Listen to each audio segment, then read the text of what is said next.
RotoGrinders, the start of 2 hours of nonstop Mlb DFS conversation. It starts right now for the very last time the regular season. There will be a show Saturday night. There will be coverage and all that. So it's going to be a crunch time on Saturday night, but it's not going to be 2 hours of nonstop conversation. It's myself and one of the greatest DFS players in all of Saskatoon, Saskatchewan, Canada. That's TJ Zwarch. TJ, we're ending on a high note. We're ending strong. We're bringing in TJ. Later on, we have Kevin Roth, chief mineralogist Kevin Roth, coming in for crunch time, as well as Dave Potts, CheeseIsGood, and TastefulTides Tim as well. So, yeah, TJ, I'll be excited. End of the season. You excited for your Blue Jays to get knocked out in the first round of the playoffs? I mean, no, I don't. I'm not excited for that to happen. I hope they do better.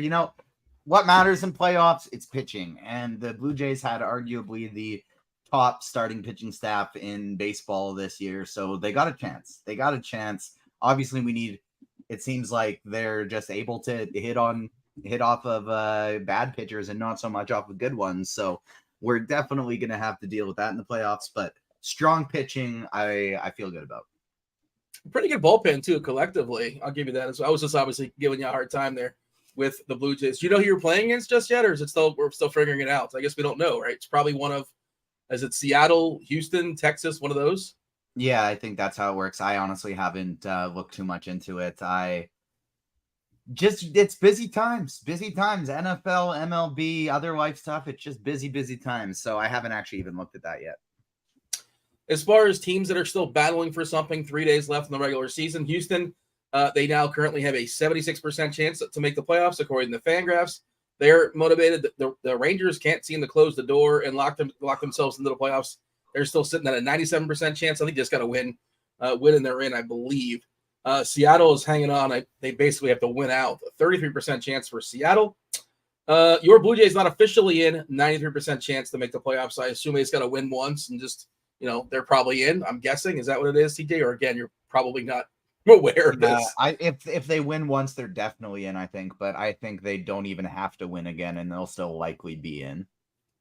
Yeah, and as far as the National League, Arizona basically in, not officially in, but they're going to play as if they have to win. Chicago barely hanging on. They got to win out, essentially. Cincinnati's got to win out. I think they need help as well. The Marlins, 68% chance. They could not officially close the door in the Mets last night because they could not get that game finished. They did come back in the ninth and score 2 runs. They were down 1-0. They flipped it up 2-1, and then the rains came, and it did not stop. I'm not sure if you looked at New York today. But and Roth talked about it yesterday, the amount of rain going on in New York. Hopefully everybody's well. The game was canceled, of course, for the Mets tonight. No baseball in New York this evening. So by the way, we saw Baltimore clinch yesterday. And typically, the day after the hangover lineup, you get something goofy. And we're not getting a goofy Baltimore lineup. And I have a theory as to why we're not. We're getting a pretty straightforward. There are some guys that are getting days off, but they're running out some of their regulars, the good ones. It's a home game. It's a Friday night. They just signed a lease for 30 more years in Baltimore and Camden, beautiful ballpark. I just think they wanted to make sure that the fans saw real players, I think. And I also think, and this is just me putting on my tinfoil hat, maybe they pull the Dodgers. We saw the Dodgers yesterday in the middle of the game. Let's just pull guys out. Who cares? Whatever. We'll let them see Adley hit a couple times. Let them see Mullins it a couple times, whatever it is, and maybe they just get the hook at some point. I'm just throwing that out there. I don't know where it's going to happen or when it's going to happen, but if there was a draft, TJ, I think Baltimore is one of those teams that might pull their players. Of course, the Dodgers probably the 1-1. Nothing to play for. Atlanta, we haven't really seen it yet, but it should come at some point, or maybe they just don't start the whole game and don't play the whole game. This half measures nonsense. The Dodgers has got to stop. That's not fun. I'm not spending $3,500 per bat from Mookie Betts. I'm just not doing that. But your thoughts on that? These are the things you got to think about. And there's no way of putting that in projections. I don't think. I'm not privy to the bats and how RG does their projections, but things that could happen that just you don't really know what's going to happen. It just comes out of nowhere. Yeah, I mean, until we see something like that for Baltimore, I'm just going to kind of assume the lineup that we get is the lineup that it's going to be. But this is still a lineup without Anthony Santander and without Gunnar Henderson. And so much better than a full Baltimore lineup for Pivetta today. And so I do think the lack of Henderson, lack of Santander, it does make Pivetta the top pitcher on the slate. And then if we do get some of that nonsense, then great. That only improves it. Oh boy, there are 24 starting pitchers today, and you said Pivetta is the top pitcher, and that's maybe true, possibly true. It's certainly it's not great as far as the starting pitchers throwing baseballs today. On the other end of that game, we have John Means, who's been like good from an ERA perspective, but has looked bad otherwise. The strikeouts just have not been there. 9.1% Ks in the season, a lot of fly balls, small sample stuff. Once upon a time, Means was pretty good, coming back from Tommy John, I believe. K rate as far as the slate, the top guy is Pivetta, 30.7%. Joe Ryan's number 2, but he pitches for Minnesota. Minnesota's just waiting for the playoffs to start, and he's also in Colorado, so it's hard to get terribly excited about that. Minnesota does kind of push their pitchers down a little bit. Wouldn't think he goes beyond 5 or so. Arizona does need a win to get in officially. Like, that's going to happen eventually, but maybe they just want to close the door and finish it today. So Zach Gallen might get a full allotment of pitches. Probably one of the more talented pitchers, not the most talented pitcher, but the matchup for Gallen, not spectacular. Are we playing the feud today? Do you have a run in 150? Do you have a big old pool? How are we doing pitchers? Because it's a big old ball of meh, mostly for me. There are some guys that are separating themselves, but I wish we had like a 12K motivated Spencer Strider or something like that we can pay up for, because it's very easy to do on this slate, but that's not the case. How are you handling pitching? So I am playing 150 lineups today. I truly, if I can be honest with you, have no idea how I'm handling pitching yet. So I know there's a couple guy I like. So hold on just a second. Excuse me. I'm gonna mute so I can give a little.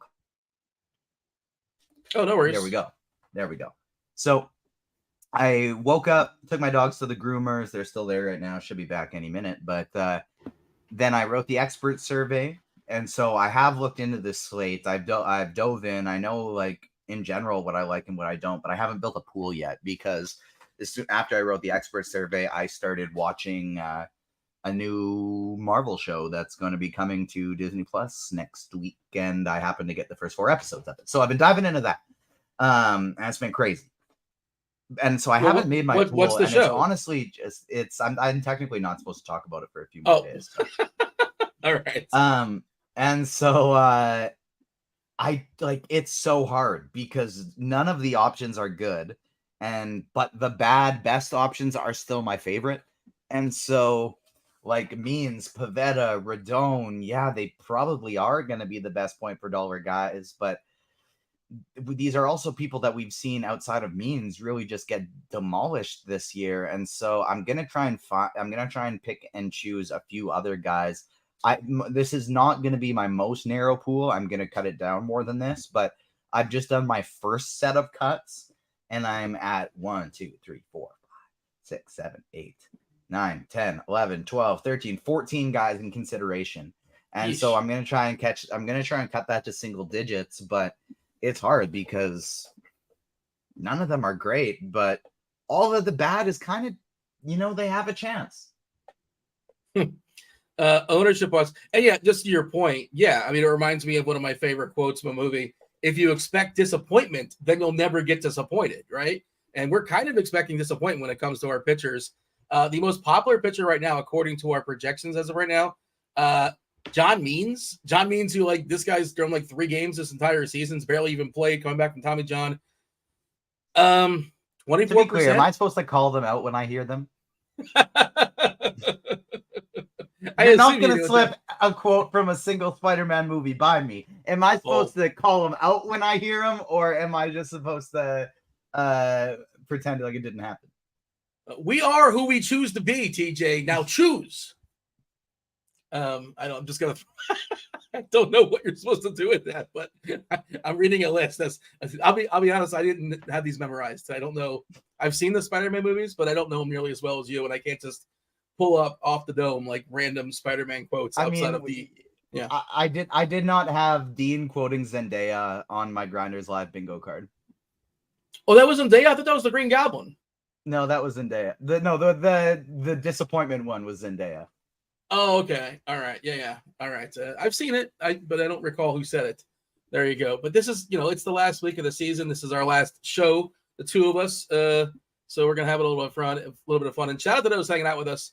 Do hit that like button. Do subscribe. Do turn on those notifications. Speaking of Spider-Man movies, Spidey is hanging out with us as well, I presume, and he's going to be calling his Spidey bombs. And those that are still grinding baseball with us, you are the real MVPs. I was trying to think of a Spider-Man quote. I need to clarify too, because J3 is giving me a hard time in chat. Says TJ sounds like me at work. Sorry, I'm not prepared. I was watching TV for hours upon hours today. Look, I'm prepared for content. I'm just not prepared for my own 150 lineups yet. Yeah, no. I mean, look, it's a fluid situation, and my lineups are not set for what it's worth. Like I have ideas in my brain, but I'm not sold. Like this is the way I have to go. So it's the end of the season. I don't know, whatever it is. It's something I never felt before. I guess I felt at the end of last season as well. But it's a different it's a different construction. It's a different way to attack a slate, and that's just kind of where we're at. And we're going to talk through it, and maybe it's more beneficial that way, TJ. And by the end of the show, as we hand it off to crunch time at an hour or so, you're going to have a much more clear idea, and I presume. As far as just kind of bouncing ideas off each other, and whenever the chat is, throw your ideas out there as well. By all means, feel free to share. It is an interactive show, but we'll get there. We'll figure it out. Hey, by the way, we're giving away a week free of RG Premium. We're doing this on Fridays going forward, not just 1 week, but 2 individual weeks of RG Premium. How do you get yourself, give yourself a chance? You got to get your name on the board, not the board, the wheel. How do you get your name on the wheel, the imaginary wheel? Producer Devin thinks it's real. It's real in the Matrix, and that's all that matters. He's spinning it, so if it's real to him, sure. You go to the Discord channel, RotoGrinders.com/Discord. Go to the live stream chat channel, and I assume Devin has a post up there, or he will have a post up there shortly. Just thumb the post, and you will have your name on the board, on the wheel. He's going to spin that wheel, and we're doing that around 6 o'clock on the East Coast, so plenty of time to get your name on there. RotoGrinders.com/Discord, live stream chat channel. And it's not just baseball. That would be silly. Why would we give you just baseball? Because baseball is kind of sort of somewhat over. We're going to have baseball content for the playoffs, but all the sports, football, baseball, basketball, college football, LOL, CSGO, soccer, PGA, MMA, everything with the exception of NASCAR. NASCAR is a la carte. But yeah, get yourself a week free of RG Premium. The bells and the whistles too. You get yourself the optimizer and the projections and the expert survey, all the goods. Can't name it all. Not enough time for that. But TJ, we're running down the ownership stuff, right? And it's really flat because nobody knows is what it is. Like nobody really knows. Like Andy means, John means, sure, either one. John means is 24%. Pavetta is 24%. Carlos Rodon, who's been certifiably terrible this year, he's 22%. Chase Silseth is getting 16%. Get out of town. He is throwing baseballs against Oakland. Not a lot. Projected for 74. It's Brian Wu. Tough matchup there against Texas. A must-win game. So it's one of those deals where if he's struggling, he's going to get the hook really fast. If he's getting the hook really fast, like it's already bad anyway.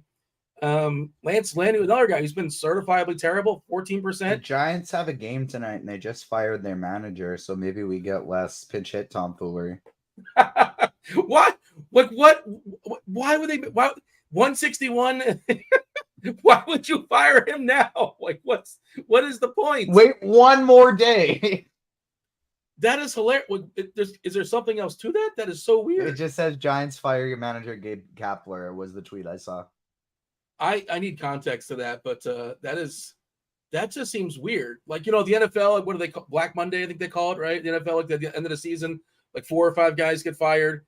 A couple guys get fired at the end of the baseball season, but that's so strange that they okay.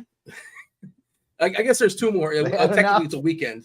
Yeah, they've had enough of Gabe Kapler, but I don't know what to expect out of the Giants. But all right, that's interesting. But yeah, what do we do with this? What is the chat doing with this? Chat, tell us in the chat who's your favorite pitcher tonight? Who do you feel best about? Because there's nobody to feel great about. I think Pavetta, and that's the thing, right? Is nobody has like 30+% ownership, so there's not even like we can't be like, oh well, Pavetta could still give up a bunch of home runs and he's going to be mega chalk, so I just want to full fade him.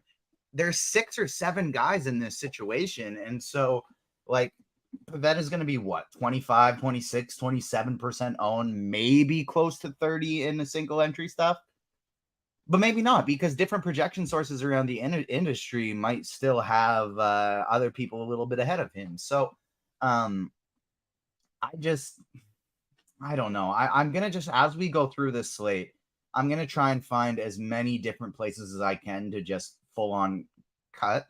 But I'll probably take some chances on some uncomfortable plays at like sub 5% ownership just because nothing's really that good. So if Zach Gallen's going to be 2%, I think you're supposed to be well over that, because Zach Gallen has a chance to be like 5 points higher than her. Like, theoretically, he can go 8 innings and strike out 10. Like, that's something he can do. Oh, is that Shadow's coming to say hi? The dogs are away today, and he's been enjoying our hangout time.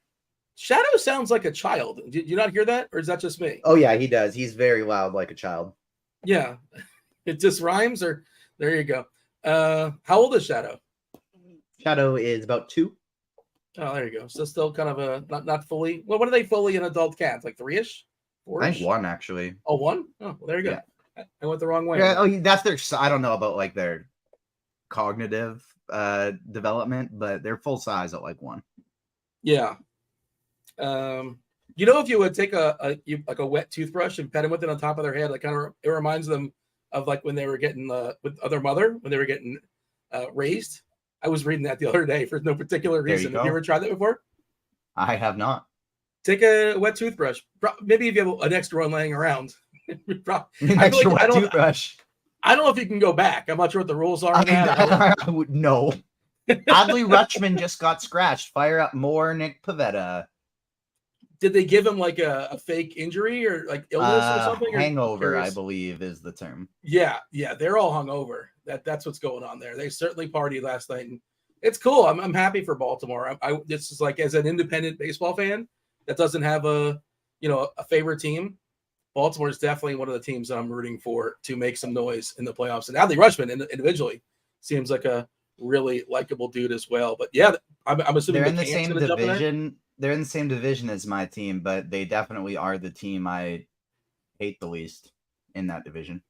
Well, I mean, it's all it's not going to be the Yankees you hate. Boston you have to hate. Yeah, it's the Rays or the Orioles. It switches on the day. And the Rays are also kind of likable too, just because of how pesky they are and how they've done so much with so little, right? But okay, I'm curious if we get a new lineup, but I'm assuming McCann's not in it, right? McCann probably jumps in there, I imagine. I'm assuming it'll be him. Let's see. Yes, McCann is now batting 8th. Okay. And so it's Mullins, Mountcastle, O'Hearn, Hayes, Kierstad, Westberg, Frazier, McCann, Mateo. Not very strong. Obviously, it's still a pretty solid top 3-4.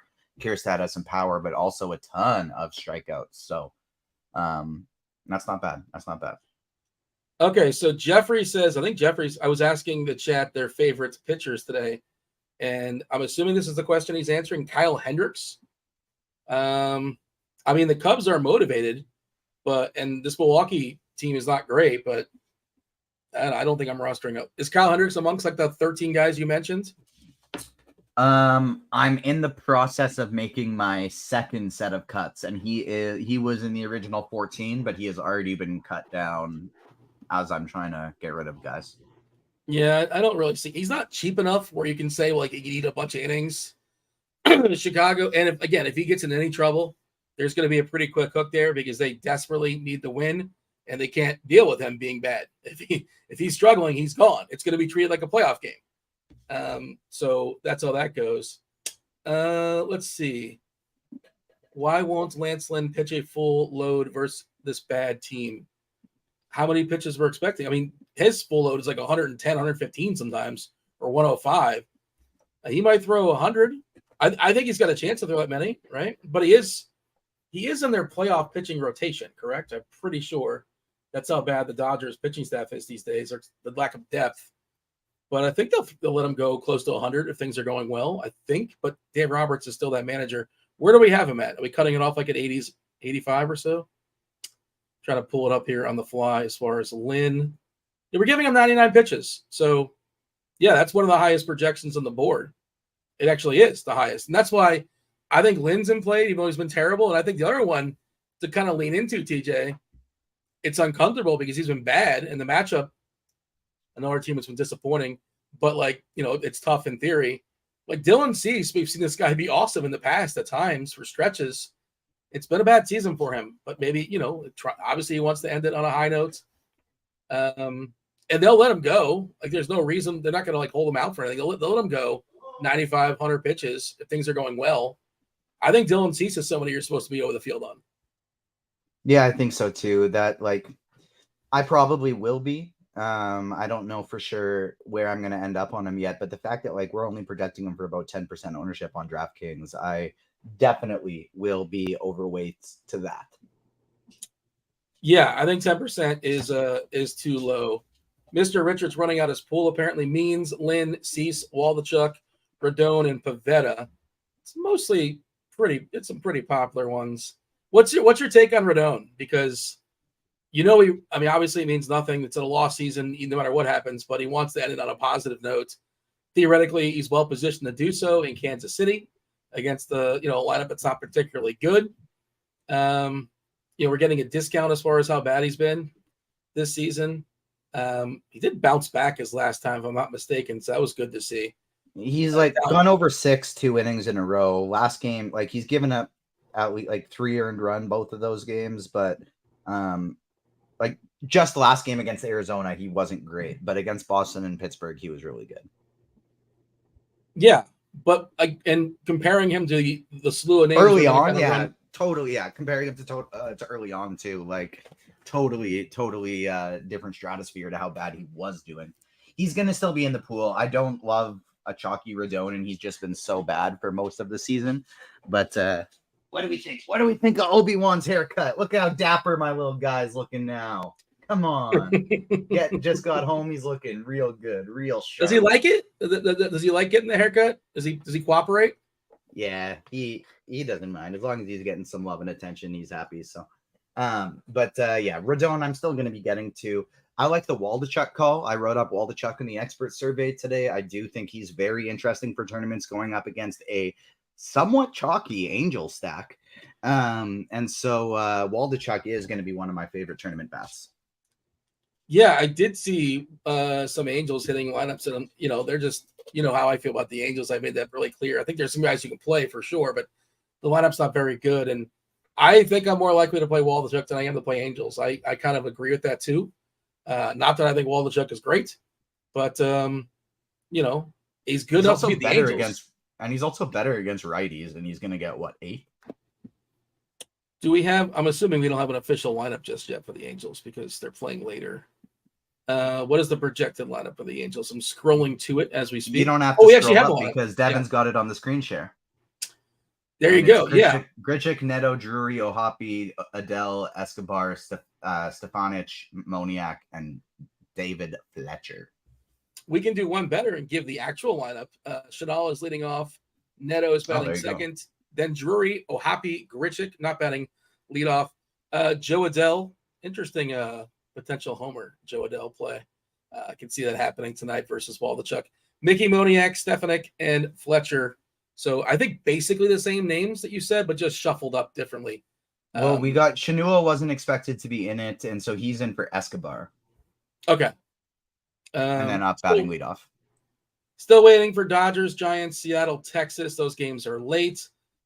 Houston as well. Oakland as well.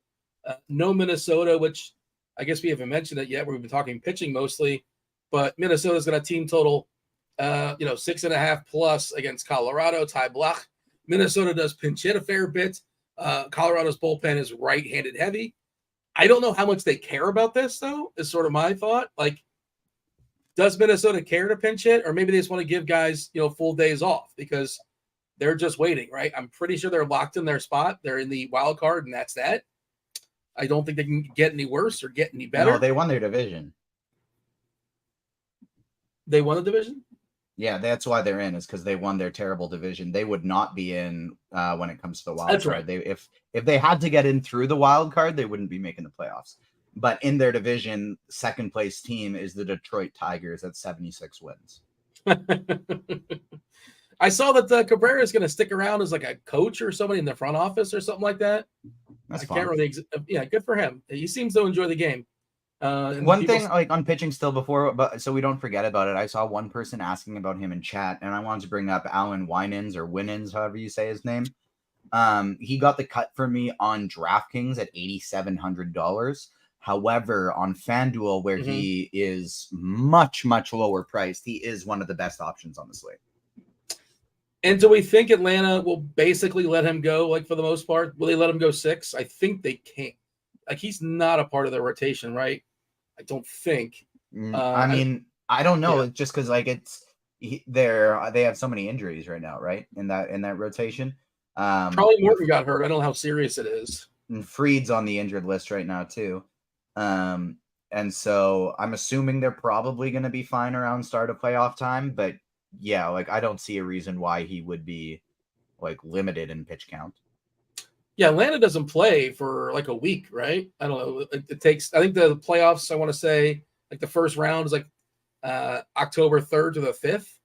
So Atlanta probably doesn't put their first game to like October 7th, right? And maybe that's one reason why they're still playing the regulars now. NBA season, baby. We got JP France start scratched, and we got Jose Urquidy as the starting pitcher for the Astros today. It's prepping us for NBA season with all these scratches and swaps. Speaking of NBA season, what are your thoughts as far as the trade the other day? Did you give thoughts on the trade the other day? I think every single team involved improved. Obviously, Portland not improving on the basketball court, but they are in a better position now than they were before, especially after they flipped Drew. Yeah, we don't know that's obviously what the big question mark still remaining. I think they got like the best deal that they could have gotten. Portland is. I'm down here in a first round pick, like, and then whatever you get for Drew, I think that would be the best. I'm down here in Miami, and my Miami Heat friends, and a lot of them are like, "Oh, it's a big conspiracy. The Portland just wanted to screw Miami over." They have all these theories, and it's like, Tyler Hero is like not that good, and they were apparently like offering. That was what Hero was not a part of a deal that was floated out there. I thought that was like a thing. That was like one of the rumors, right? But like it was at the end of the latest thing at the end was that they were trying to get the deal done without him included in it, and that's maybe Portland didn't want that contract. Maybe that's what it was. But like from a Toronto fan as well, like Shams even tweeted out that he got traded to Toronto, and then deleted it. But I am happy that they didn't pull the trigger on something bigger, because it sounds like Toronto was trying to get him without giving up Siakam, Barnes, or OG. And so if they could have done that, then hell yeah, they're contenders again. But I didn't want them to try to trade like Barnes or even OG or Siakam for Lillard, because what's the point? You're still not a contender. And you're stuck in the middle. You'd be stuck in the middle. Exactly. Yeah. Getting Lillard without giving up those guys, yeah, they're a contender, but not while giving them up. People asking about Spidey Bombs in chat, and we are 51 likes, so that means we have enough for the first Spidey Bomb. Give me a minute, and I'll have one up for you. So, Dean, set up the next conversation point. Oh, Joe Joe. Yeah, Jose Urquidy. I don't know why I dropped the S. I'm staring right at it. Jose Urquidy, he pitched last on 9/24. He threw 3 innings for 44 pitches. Before that, an inning in the third. Before that, 4 innings. So, kind of sort of a bullpen game, is what I'm seeing. I wouldn't imagine he's not going to go particularly deep. He's not even 4K, he's 6'7". So maybe you get 50, 55 pitches out of Urquidy, but he's a competent pitcher. At least I should say he has been historically, but this year he's been very bad. So take that for what it's worth. 5.84 ERA, a 1.49 WHIP. I'm just looking at the stats up on DK. I did not prepare Jose Urquidy in my sheets because we just saw that come out of nowhere. But my man Devin currently has Arizona up on the screen share, and that is perfect because they're obviously facing Jose Urquidy, but we also got our first Spidey Bomb on this team, and I was thinking I might have to change it with France getting scratched, but I'm not going to do it. I'm going to keep it anyways. We got the roof open in Arizona. Christian Walker is hitting one out of the park today, plus 420 on FanDuel. Plus 420. That's a good number for the kids out there. Why is the roof open? What's the degrees today in there? I always rant about this, but I think they do put the AC on, though, in theory. So I guess they combined. Maybe it's not as miserable. That must be so expensive to just like blow AC outdoors in Arizona. It does feel, yeah. I mean, I don't know. I'm not really. I guess whatever. We're not paying for it, I guess. But yeah, I like that, and I'm pretty sure both France and Urquidy are reverse splits righties off the top of my head. So yeah, like Urquidy gives up a ton of power to both sides, but he does strike out less righties. Yeah, and I know France was reverse splitsy, so I like the Walker call. It still remains that's a positive play for sure. And Arizona is a team that is motivated. They're not officially in the playoffs, so you know, so it's this weird thing where like I want you to like not. I want you to be like either completely out of it or like motivated, you know, because if you're completely out of it, you've been doing this, you know, what's the difference between today and 2 weeks ago? Yeah. You've been doing this the whole time, basically. But yeah, it's just kind of a sort of interesting to monitor. And the guys that just clinched, obviously, in Baltimore, like Gunnar Henderson's on that bench. I just assume they get a day off. It's just sort of my approach.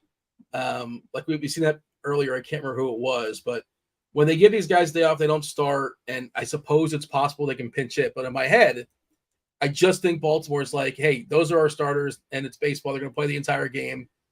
And we're not going to, because otherwise, if it was like a standard day, I'd be like, oh man, I'm afraid the roster X, Y, and Z, because Adley's going to come off the bench and pinch it, and Gunner's going to come off the bench and pinch it, and Santander.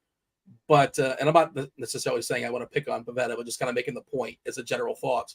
I think that, I think Baltimore just kind of sticks. Those are their guys for the game. Hey, Minnesota, do you want to, we'll talk more pitchers, but I'm just curious, big picture as far as the slate.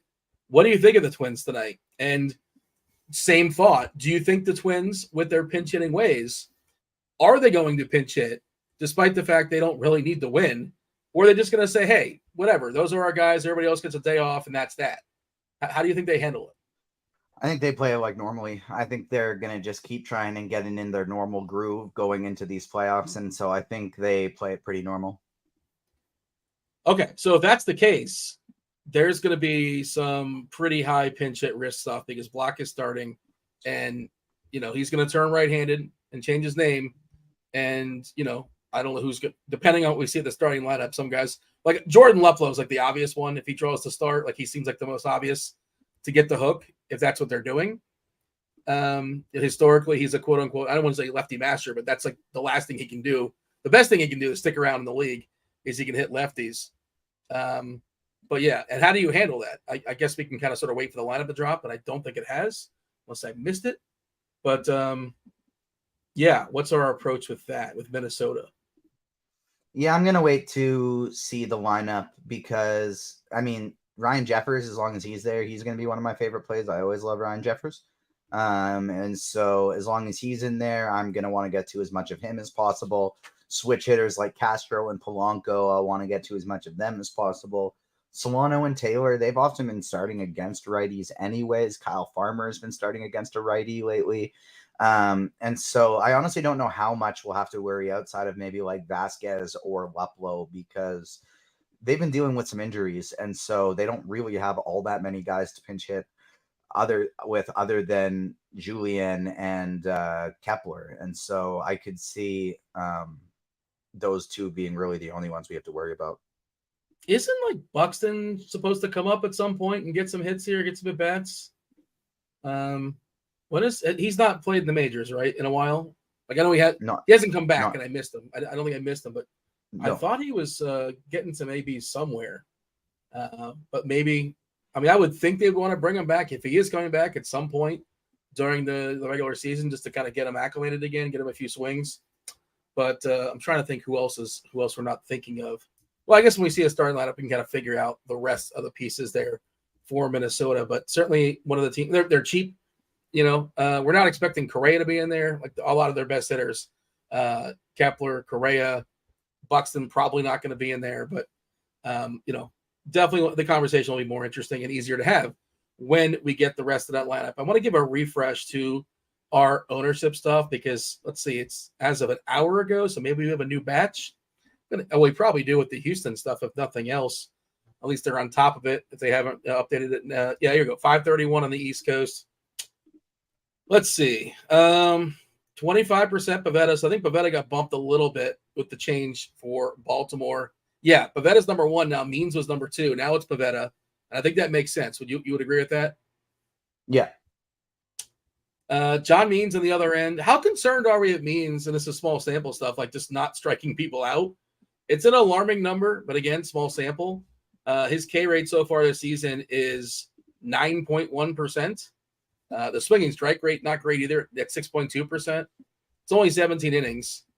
But how alarming is that? Because I want strikeouts if I roster a pitcher. Those are good.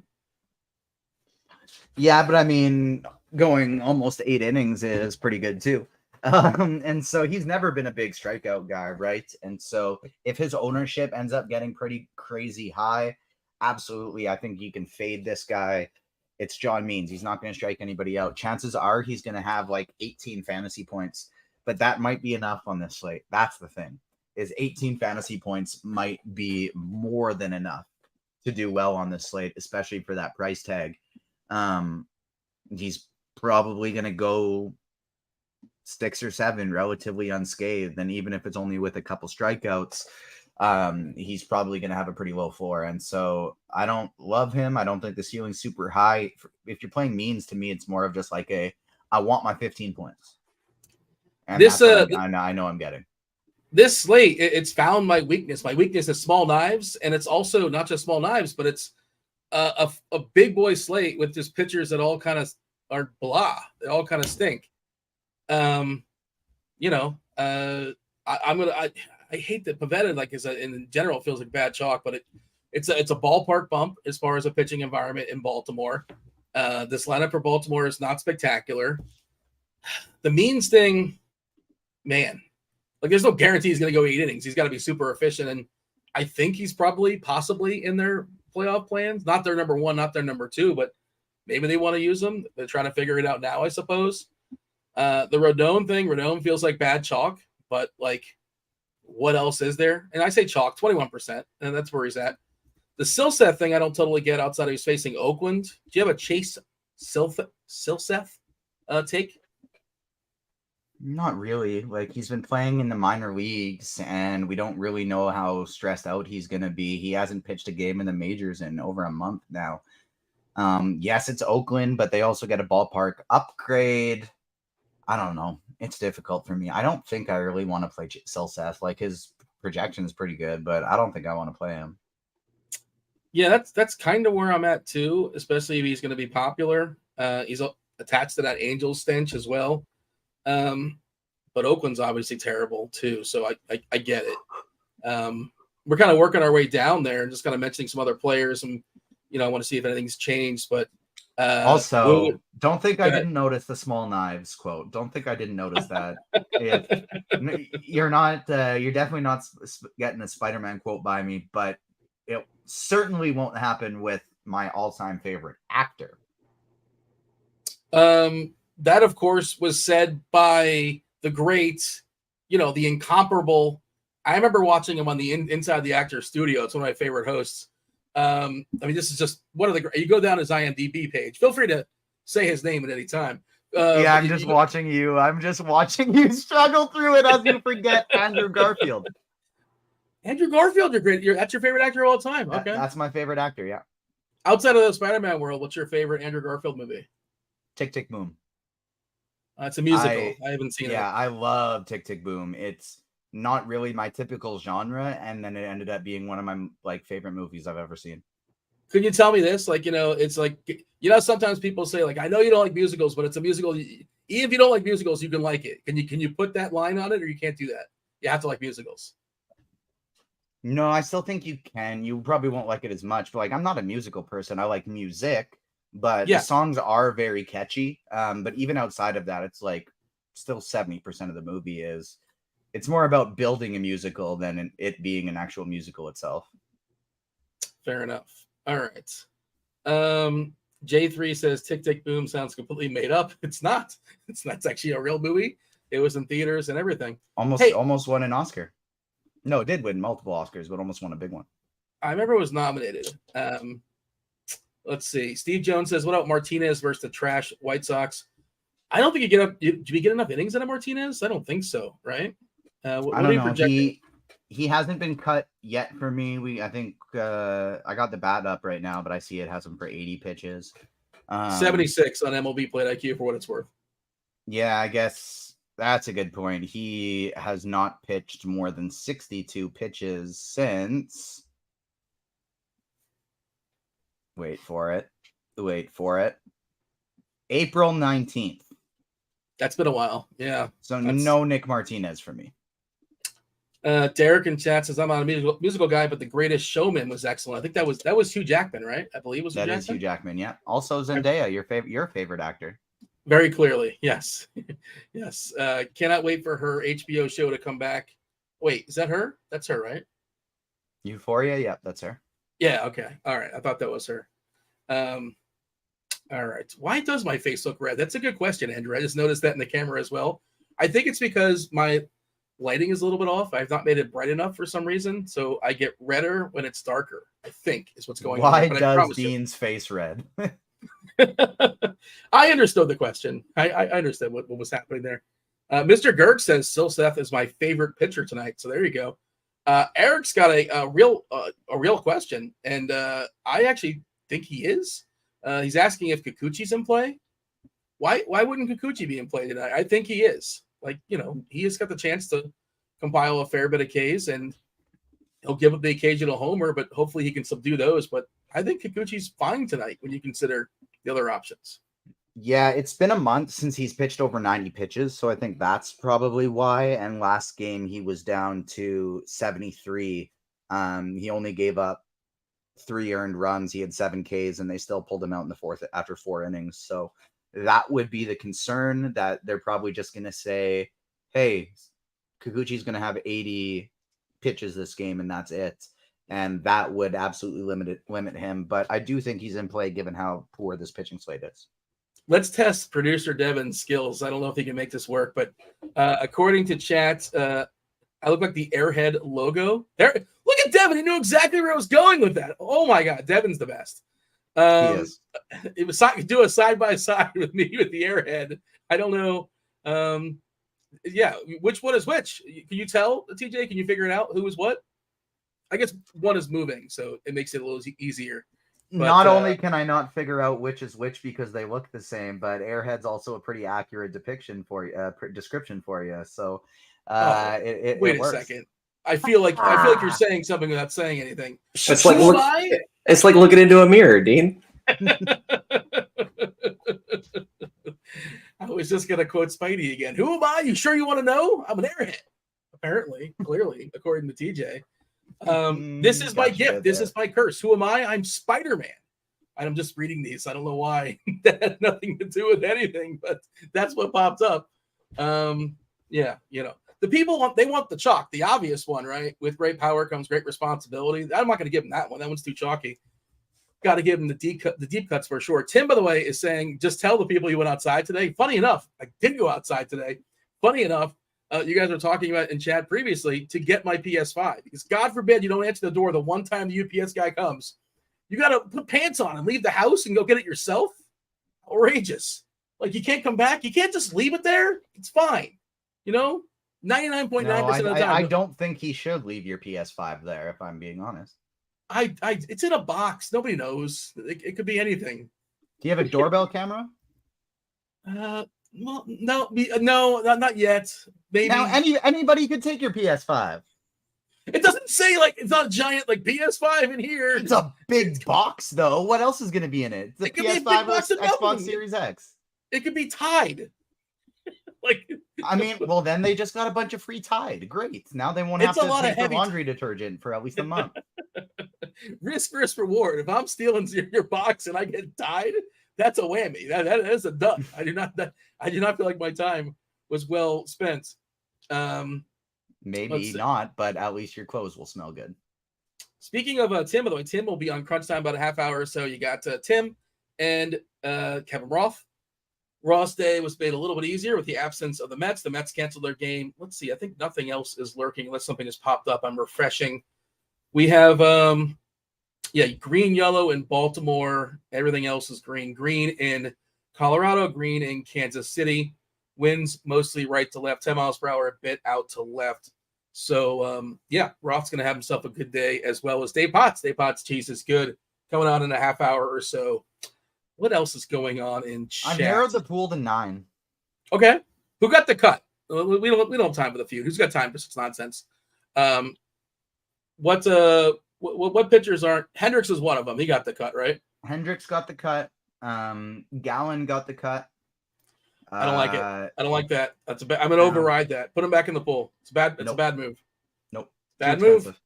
Too expensive. No, you have the money. What do you mean he's too expensive? No, where I are you don't. spending I your want to money? play the Atlanta Braves. Every lineup. Yep. Every... Lance Lynn got the cut. Brian Wu got the cut. Colin Rea got the cut. Chase Silseth got the cut. And everybody below 6K got the cut. Everybody below 7K got the cut. I saw Devin was showing the weather edge as well, and we do have the fire emoji in Kansas City for what it's worth, which just means some people get confused and think it's like, oh my God, the humidity is amazing. Everything is amazing. It's just a temperature thing. It's just a temperature thing. It's 86 degrees in Kansas City. The wind is blowing out towards left field, 12 miles per hour. In a 75-game sample, that hasn't really mattered. Just a 2% decrease in homers, an 11% increase in homers. So more runs, less dingers in 75 games. Weather looks pretty good in Colorado as well. 14% bump in homers in an 89-game sample. Do I like Tide Pods? I mean, not what the kids are doing, but I guess what a snack. Too many calories. No. I mean, they're easy to just sort of throw in there. I don't know. I'm fine with them. I have no issues with them. Let's see. Tombstone. What are we talking about? They're talking about like frozen pizza or something in chat. Oh, movies? The movie Tombstone? Wait. No, they're talking about pizzas. Oh. You got that up there in Canada, the Tombstone? It's not number one, by the way. I don't think I've heard of Tombstone. I don't even I don't see DiGiorno very often either.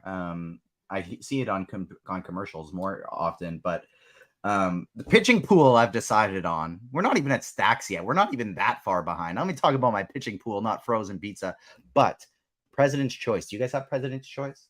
No. PC? You don't have a president. You have a prime minister. I know, why is it not Prime Minister's Choice? I don't know. I didn't name it. I'm not the brand guy. That's such a Dean joke. That's such a Dean joke. Well, I mean, who's the marketing department? My favorite part about having Devin produce is that he doesn't turn his camera off, so when it's down, like you can still see it in the StreamYard thing. And Steve always has his totally off, so I never know when Steve's laughing at my jokes or not, but I can tell when Devin is. And so it's like I use that to gauge how funny I'm being. It's like if Devin's laughing, I'm doing a good job. No, if it's a Devin's small not sample. laughing, It's I one gotta person. pull it back. Thanks for letting me know.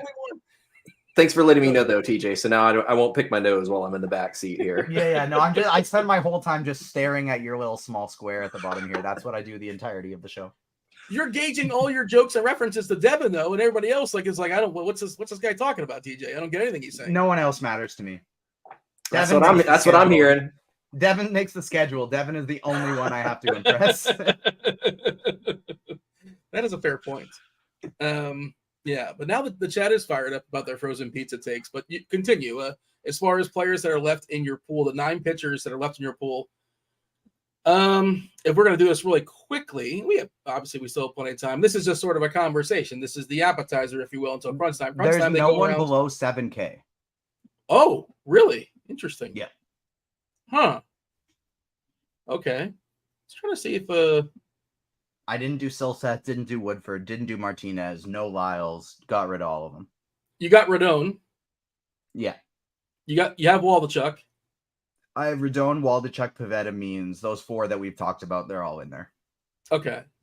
Wu, I don't think made it. Kikuchi, you didn't sound very positive about it. I don't think Kikuchi's in there for you. He is, just because he could go 78 pitches, 5 innings, and strike out 8 guys. And so I don't like how much he's been limited. I think they are just making sure he's good for playoffs. But at the same time, they're probably going to go to that bullpen pretty quick in playoffs anyways. So if Kikuchi was 20% like Pavetta and like Means, I wouldn't be playing him. But the fact that he's going to be sub 10%, or at least that's what we're projecting, I definitely will. I might just try and get like 20-ish% of all of these guys. Joe Ryan, your official Joe Ryan take. I don't know how much does Minnesota push him is kind of my question. And also it's Coors. But like theoretically, we've seen him pop several games this year where he struck out like 9 or 10. I'm not saying this is a spot where it's likely to happen, but you know. For what it's worth, I never get Joe Ryan right, but I'm not playing him today. Is it because he's too expensive? Is it because you think they're going to like just kind of hamper his innings a little bit? Just 1 or 2 is maybe 20 pitches is enough? That's like all of the above. It's just all of the factors. There's too many holes I can pick. If he were super cheap and in Coors and low owned, then great. But he's expensive. He's in Coors. They might limit him, so he's good to go for the playoffs. I'm out on Ryan. Yeah, and why is Gallen not making the cut? It's just you say he's 9.7. He's not that expensive. Houston's a good offense. That's probably the best argument. Yeah, it's Houston. It's roof open in Arizona. Not for me. All right. So I'm trying to see if there's anything else in chat that people are talking about pitching wise. Eric saying no Lyles love. I love when people frame it like love, like they name a terrible player and why don't you love this guy? Like, and I'm not picking anybody, but it's like, hey, would you dare consider roasting so-and-so? I know they stink. It's another way of framing, like, nobody loves the roster Jordan Lyles. Like, are you willing to roster him under a certain set of circumstances? Different question. And then maybe you're more likely to do so. But any Lyles love for you? No. Okay. Absolutely not. No Jordan Lyles. No. Yeah, that is where I'm at as well. Bootleg Head Chopper wants Tim to take over for me on my last day. He wants me to play the role of Gabe Kapler. He wants to kick me out. So I guess that's fine, I suppose. Tim's more than welcome to join the party if he wants to come in early. He's here for crunch times, and I assume he's hanging out. So, also, if you guys join us late, if you're not aware, get in very, very soon. The bell is going to be ringing. Producer Devin is going to be giving away 2 weeks free, 2 individual weeks free, 2 winners to RotoGrinders Premium. See all those tools we're showing off? We have them in other sports too. You get baseball, but all our sports as well. A week free of RG Premium. How would you go about getting this? Get your name on the wheel. Go to rotogrinders.com/Discord. Go to the Discord room that says live stream chat. Devin has a post. Just put a thumb up on that post and you can get your name on the board. I assume that's happening in about 6 minutes or so, Devin. So do we have an official deadline? Is it a loose deadline? When do I have to put my name on the board to get nominated? We are in T-minus 30 seconds until I call time. Whoa, it's a good thing I said that. I mean, wow. Thank you for hosting, Dean. Yeah, is Tim just not available? Is that what happened? You asked him. He said, "No, I'm good." He put that in the public chat too, so he had no ifs, ands, or buts about it. I think I'm probably the only person that could ever be convinced just to pop in to hang out. I would pop in. Yeah, you'd pop in to hang out just for fun if you weren't on the show. I'll give a pop in. Yeah, I feel like just because, like, especially for Grinders Live, right? Because my wife is a teacher. Grinders Live begins at 3 p.m. my time, and it ends at 4:20 my time, which is usually about 15 minutes before she gets home. She usually gets home sometime during crunch time, and so it's like I'm just almost always just laying in my bed with my laptop on my lap making teams watching anyway. So I'd almost always just pop in and say hello. You have access to do so. You have the power, and TJ. I'm not sure if you've heard this before. With great power comes great responsibility. You have the ability to just kind of jump in whatever you'd like. So use that responsibly. I don't think you've overused it. I don't think so. But just be aware. I feel like I should fix my lighting. My lighting is getting really, really goofy. But TJ, we're going to talk about some stats. You're turning violet. This gum is amazing. That's not the same. That's a different movie that TJ's probably seen too, I would imagine. TJ, you understand the reference? Charlie and the Chocolate Factory? Yeah, there you go. Yeah. Dean, your Veruca blood Salt? pressure is like actively rising right now. Is that what's good? It's a little scary. All You right. wanna- Well, we wanna got spin the wheel. Yeah, let's spin some wheels here. We got some winners queued up. Hang on, let me get my my applause here ready for when we get a winner. All right, first winner. A couple of these names have a few qualifiers next to them. We'll address that if we have to. Ba-ba-ba-da-da-da-da-da. First winner, Macho Man 301. Out. Speaking of Bonesaw, TJ, Nice. That was the first good poll yet. That was the really well done one yet. that was the first one. That's it. Yeah. All right. Macho Next Man, one? Macho Man Randy Savage playing. I got you for 3 minutes. Yeah. Just But did I 3 make minutes Devin of laugh? That's the playtime. all-time cameo. All right, coming up for number 2. Suspense is killing me. It is. We want Dean. Oh, We want Dean. there it is. It could not have ended any better. There you go. Congratulations, Shout out to We Want Dean. There. Shout out to Bonesaw too, or who? That was Macho Man. Macho Man. Officially. Yeah, Devin, you're I gonna will- slide in and you're gonna pick him up. I'll slide into those DMs in Discord. Congratulations to our winners. Snap into a Slim Jim. Do they still? Is that, those commercials still a thing? And who's endorsing Slim Jims these days?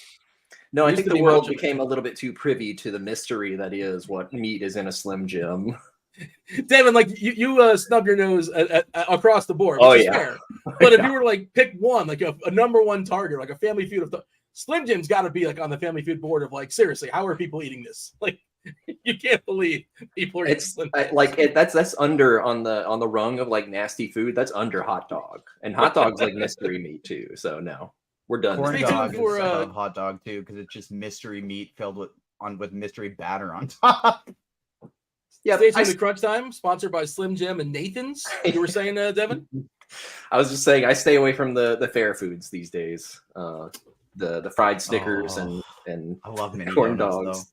Nice How about mini like a donut. funnel cake though? You know, a funnel I cake. mean, yeah, I'm not a savage here, Dean. I like funnel I'm not a cakes. monster. I have a real serious important question though.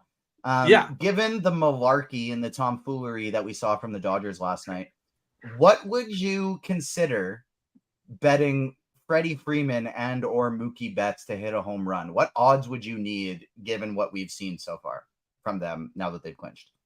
I think that they're either not going to play or they're going to mostly play tonight. I wouldn't think. Why would you play them back-to-back games and have them play 5 innings each? Like, that seems weird to me. I think there's a chance at least one sits tonight. I know I didn't answer your question, but if you're I'm just like putting my home run parlays in, and I'm looking at this, and I'm seeing 630 for Betts, 710 for Freeman, 620 for JD Martinez, 520 for Muncy. I'd be curious to see who is like DHing too, and I think that gives you a bet, especially if it's not JD Martinez. Like, he's either DHing or he's not playing. But like if Betts DHs, maybe there's a better chance he sticks around the entire game. You know what I mean? Kind of give him like a half day off, not having to play the field. But those numbers are obviously, they're considering that, right? They're trying to tempt you. Outman plus 800, Hayward plus 1,000, Will Smith plus 800. Jeepers! I hope we get this lineup right away. I see. Alan is having a fun time on the RotoGrinders account here. I'm assuming that's Alan's work. Just feel free to check out on the old Twitter machine on the X. RotoGrinders having some fun there with our Airheads comp earlier in the show, and I think I did fix that. I'm no longer. See, look at that. All of a sudden, you like, oh, this guy's not been outside for 17 weeks straight. There you go. Until you fix that the first time, like, I was genuinely concerned about you whenever that would happen. Like, it would just get so red, and I was like, I'd be genuinely afraid you were close to like having a heart attack or something. We have our power rankings here when it comes to today's stacks. Myself, Kirkwood, STL Cards, Dave Potts, Cheese and Good. Cheese is Good will be on in 50 minutes or so. Our consensus ranking, no surprise, Atlanta's number one across the board. Atlanta number one. I guess that's a little bit surprising because Minnesota's, I think, is a bigger total, or right there. They're kind of neck and neck. Atlanta, Minnesota, Dodgers. I put the Dodgers 5th, but they're 3rd consensus-wise because I don't know what to do with the Dodgers, because kind of what you're asking. Then the Yankees and the Cubbies, Cincinnati, and the Angels. The Angels got a little bit of love from STL Cards. That is our consensus rankings when it comes to today's stacks. Atlanta, Minnesota, the Dodgers, the Yankees, the Cubs, Cincinnati, and LA. That's the Angels. How do you feel about that board? Anything too high or too low, or anything that shouldn't be on there? Anything we should kick off? Angels are definitely too high for me because I like Waldichuk today, and I'm not a big fan of getting to the Angels. And so I would definitely have them too high. I like Atlanta 1, Minnesota 2, Arizona 3, Yankees 4, Padres 5. Yeah, I think Arizona gets a slight bump with whatever is going on with Houston. Not that I think JP France is great, but I think Urquidy's a little worse, and they do still want to win, right? 99% sure that Houston's not officially locked up. Yeah, they only have a 76% chance to make the playoffs according to Fangraphs. So, like, they don't necessarily have to win, but if other teams, the chips fall their way, if the Mariners keep winning, Houston's got to win at some point. They need a W. I don't know if they're getting one tonight against Zach Gallen. They are dogs. They're minus 130. Well, I guess Arizona's minus 130. Houston is, looks like plus 110. All right. Chat, who are some of your favorite stacks? Who have we left out? Who have we not talked about? Whatever's in your mind, by all means, fire it off. Izzy's saying, yeah, nobody's on the Astros. He's right. Nobody is on the Astros. And certainly you could play the Astros. And the Astros they're going to play their guys. Like, you're going to get, we have no lineup just yet, but there's no reason. Yeah, we do. Oh, we do? Just came. Okay. Altuve, Bregman, Alvarez, Tucker, Abreu, Brantley, McCormick, Pena, Maldonado. Okay. Yeah. Pretty standard. Yes. In your 150 lineups, what percent do you have of Houston stacks? I have not made a single set of lineups yet. Actually, I'm still building the player pool. This is also the benefit of being on, Grinders Live and not Crunch Time, right? Crunch Time, you gotta hit that, get everything ready and good to go as you go all the way up the lock. We just got Oakland as well, by the way. Noda, Geloff, Rooker, Blade, Diaz, Butler, Ruiz, Allen, and Soderstrom is Oakland. Still waiting on Texas, the Dodgers, and the Giants, and Minnesota. Maybe Minnesota's waiting on Buxton. Maybe that's what's going on there. I'm just speculating. It's still 2 hours till first pitch, but typically you get lineups by now, right? Just throwing it out there. We might get a surprise Buxton. I've not been on the Twitter to see if there's a chance. How many likes are we at here? We're at 85, so 15 likes away from Spidey Bomb number 2. And number 1 was who again? Number 1 was Christian Walker. There you go, for Arizona. Trying to do a little Google search here to see if Buxton's got a chance to come back tonight. But I guess we'll get that lineup soon enough. If we don't get it, of course, Crunch Time will get it. What is on chat's mind? Is he saying Gallen is bad now? I wouldn't necessarily say that. Especially when you're comparing it to the guys that are throwing baseballs tonight. Eric's asking, what about the Rangers? How do we feel about the Rangers? The Rangers are a team that's motivated as well. They are, it's inevitable, like Thanos would say. They're going to make the playoffs, but, they're not officially guaranteed. They're not locked in, per se. They should be playing their guys. Seager feels like a really, really strong tournament play. Seager would be he'd be a Spidey Bomb if he wasn't plus 285, his best odds to hit a home run. Like, Wu has drastically large splits, like among the largest splits in baseball. Seager's got a 345 ISO to righties so far this year. Wu against right-handed bats, elite. 30% strikeout rate, sub 100 ISO, 53% ground ball rate. He's fantastic. Hard contact, only 31%. Against lefties, only striking out 19%, 270 ISO, 46% hard hit rate. Ball doesn't stay on the ground, sub 30% ground ball rate. He's just terrible against lefties. So I think, like, I screwed up in the expert survey, actually, looking back at this. I think I had Aaron Judge as my favorite tournament play. No, my favorite tournament play is Corey Seager. Yeah, I want to see how much he's going to get played. Minnesota's got like 4 guys eligible at shortstop, depending on how their lineup turns out. So that's going to suck up a fair bit of ownership. Seager's certainly pricey. In chat, I see that Izzy says Seager's going to be a Dean's Dong for sure. I thought it was like too quote unquote obvious, but I like Seager as well. I might pick one obvious guy, but his best odds tonight are plus 285, so that's why I couldn't go there for a Spidey Bomb. Another interesting one, by the way, as far as spending up in shortstop. I know we don't tend to talk a lot of position by position stuff, but I think it's interesting. We were talking about first base specifically yesterday in that slate. If not Seager, I think Witts is another spot to spend up at shortstop for Kansas City. A little bit of leverage there too, with Rodon being fairly popular. I'm guessing you prefer Seager more than Witts, but I don't think Witt's going to get a ton of ownership. And also, again, the weather pretty positive in Kansas City. The ballpark's not great, but better than most days in KC to bang one out. How do you feel about Bobby Witt? I think he's an interesting tournament play as well. Yeah, I agree. I have no problem with Bobby Witt there at all. I definitely like Seager quite a bit better, but I think Witt makes for a great tournament play. Going up against Rodon, who's going to be chalky. I love that call. Aaron says, why would they run out Buxton before the playoffs? Well, I mean, I don't know. Like, assuming he's healthy, get him a few swings, get him a few. Yeah. Get him some live rep. It's like spring training. Like, why would you not take any swings in spring training? Right? Like, they get him something that just, I mean, obviously he knows he knows what he's doing, but get him a few at bats that don't really mean anything until it actually means a lot.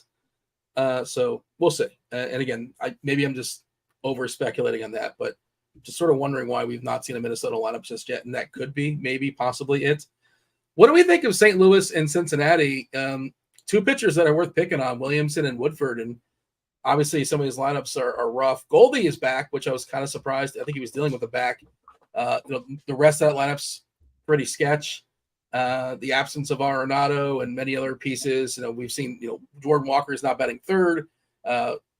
Punt du jour, Lucan Baker is batting cleanup now for St. Louis.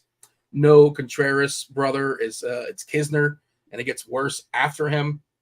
If this game was being played in Cincinnati, I think it'd be much more interesting, but also, it would grab more ownership. But both sides of this game are kind of sort of somewhat interesting to me. You have thoughts in general as far as Cincinnati, St. Louis?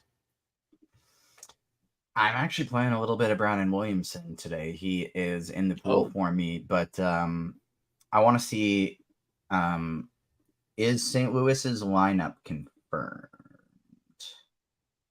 St. Louis, yeah. Edman, Goldie, Walker, Baker, Nootbaar, Kisner, Fermin, Palacios, and the rookie Wynn.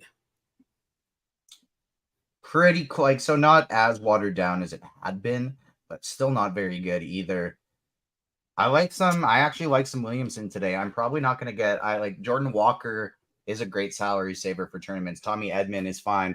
Paul Goldschmidt absolutely as well. Even a little Kisner and Baker, I don't think is crazy to get to, but I'll probably have a little bit more Williamson than I will have St. Louis stacks. By the way, I think Bootleg Head Chopper, who was just named Head Chopper, changed his name to Bootleg Head Chopper, unless there's another Head Chopper imposter. I don't know I can't keep up with them all, but I think that's what happened.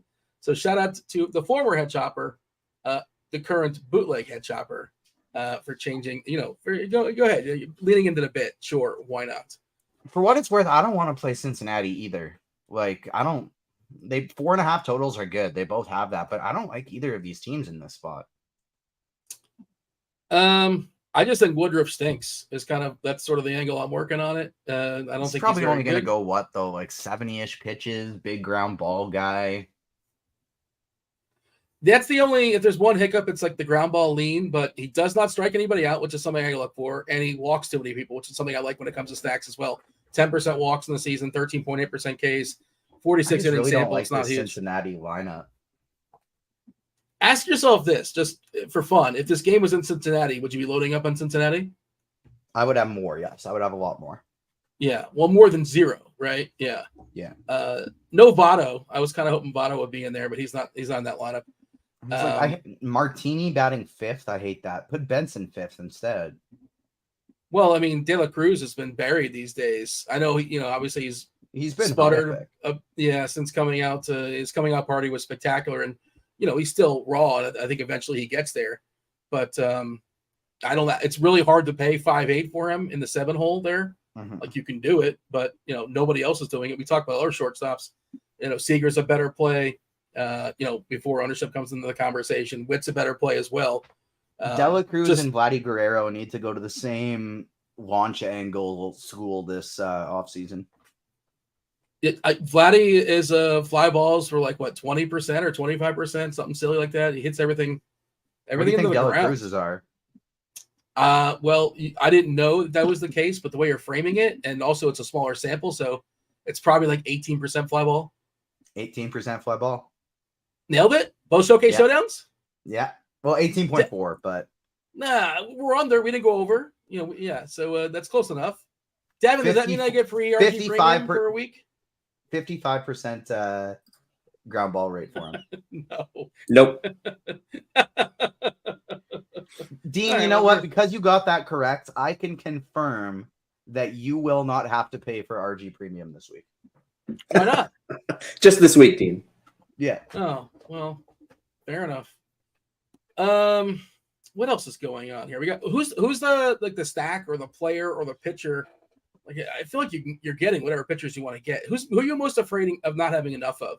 I mean, I'm told you make 150 lineups, you can't lose. You got every possible combination mathematically, but apparently that's not the case. Who are we afraid of not having enough of that's going to break you? I guess Chase Silseth or Lance Lynn. And how does that break you? Right? What's the path? Lots of strikeouts for Silseth, the normal workload for Lynn, and he doesn't get killed. And then I guess maybe this Cincinnati and St. Louis game, because I'm definitely going to be underweight here. Like, I'm not going to have much of these stacks. I'm going to try and go heavily overweight on Atlanta, and then let the rest of the chips fall where they may. When you say heavy overweight, are you putting in like any sort of rules where we're going to have 3 players in the Braves in every single lineup, 4 players in the Braves? No. What sort of rule are you implementing as far as the Braves? Or no, nothing like that? Nothing like that. No, I won't be implementing any rules. I very rarely implement rules for baseball, but I actually did last night. Groups, that is. Sorry, I very rarely implement player groups for baseball, but I actually did last night because I wanted to get a couple Yankee stacks in. So I didn't want to quite lock Bassett. And so I ended up having 95% Bassett and then 5% Yankee stacks. And so I just made a rule that I want to have Bassett or at least Judge and Wells in every lineup. Cam the man is saying I said Woodruff instead of Woodford. Yeah, so my bad. If Woodruff was pitching here, I would roster him, but he's not, so I won't. And Woodford's pitching, and I'm rostering him because I don't make 1,000 lineups. And if I did, I'm not sure if I'd have any. Let's see. Lyles just needs to get past Judge and Torres. Why are we trying to make Lyles happen is my confusing. Like, why? I know that all the pitching kind of stinks to various degrees, but I don't understand why. Why are people trying to convince them to play Lyles? Like, I don't know why. Just don't do that. Do something else instead. We have plenty of bad pitchers to choose from. Don't pick one of the worst ones. He's cheap, I guess, is the angle, right? He's 5'3", and I guess they're looking to spend up on an extra Brave or 2.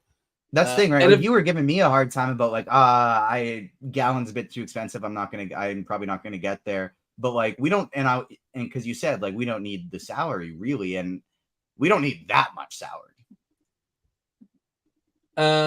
Dodgers lineup, by the way, is out, and this is gonna be fun. It looks pretty standard, except no Muncy. I should have included those guys on my parlay. I didn't do it. Well, I mean, until Roberts yanks them in the 5th inning or whatever, it's Betts, Freeman, Will Smith, JD Martinez. Yeah, sorry, finish it. Yeah, no, you go. Betts, Freeman, Smith, Martinez, Hayward, Peralta, Kike, Enrique Hernandez, Outman, and Rojas. So pretty standard. Go ahead. I was just going to say, like, even with the chance they get pulled like last night, those plus 700 numbers I was looking at just felt a little bit too good. I probably should have added Freeman on. Like, what is the plan here? Like, if we can get in Dave Roberts' head, like, why not? So let's say he gives them a half a day off. Why not just give him a full day off yesterday? Have him play a full game today. It's the same thing, I think, right? They get rusty. They get rusty. They get stiff. I mean, and I'm not saying these guys are going to get pulled. How are you handling that? Because, if Betts only gets 2 at-bats or 3 at-bats, like, it's obviously He can hit 3 homers, I guess. I'm handling that by probably not using them as one-offs and only using them in my stack. Yeah, and in the ballpark stinks, but we're not afraid of Keaton win. It's a tricky little conundrum. I was hopeful that like they just wouldn't be starting. Muncy on the bench, I assume he doesn't come into play. Like I don't know if they're gonna do their pinch hit stuff. Why would they? I don't think they're gonna pinch hit like one of their bigger names because again, what does it matter? Give him the full day off, let him chill. But it is curious to see. Stanton, by the way, not in that Yankee lineup, worth admitting there. That is he was one of the guys I thought was a pretty solid play tonight against Lyles. Like that seems like if you're trying to win baseball games and the Yankees, whatever, I guess I don't care at this point. If you're trying to win baseball games and you have Stanton and he's on he's in your clubhouse, you probably start him against Jordan Lyles. Otherwise, like he shouldn't be in your team. Outside of the fact you owe him like $100 million. But the Yankees don't care, and it's they don't want Stanton breaking himself as the last game of the season anyway. Whatever it is, close enough to the last game of the season. We should be getting crunch time in here momentarily. We are. It's Kevin Roth. It's TastefulTides. Tim was very mean to me in the comment section. By the way, he would not say any of this stuff to my face. I'm sure he wouldn't. Very mean in the comment section while watching. But thank you for watching the show and supporting the show, Tim. But what did I say, Dean? I don't remember. I'm just stirring the pot for no particular reason. But I think you said they take me off the show, something along those lines. Or no, somebody else said that, and I said no, I'm good. You don't want. Oh, you said. Yeah, I was defending you, Dean. That's the last time I do that. Just so you're so used to being slighted. I think what happened was you didn't stand up and say, no, Dean should stick around for the rest of the show. You just said, I'm good. I'm not going to replace him. If somebody else wants to, by all means, the door is open. That's a good point. That's You made it about yourself. Like, I'm good. I'm just going to chill. I'm going to do my 40 minutes on crunch time or whatever it is, and that's that. So, of Tim, Dean, I don't think in this situation Tim is the one making it about himself. But it was about me though. It was literally directly. I wasn't making it about me. Somebody else. You're right, but still, I had an opportunity to take a jab, so I wanted to do it. We are over 100 likes, so before the Spidey bomb, or before the Crunch Time crew takes over, let's get out the second Spidey bomb, and it is Cody Bellinger. You can get him for plus 500 on DraftKings. The Avengers have fully assembled. Myself and TJ, we've been joined now by there's producer Devin hanging out. You got Tim, you have Kevin Roth, and we have Dave Potts. Dave Potts, before he goes into hibernation. Welcome, Potts. I assume you're kind of sort of somewhat excited, like solid, excited, conflicted. Thrilled, honestly. Yeah.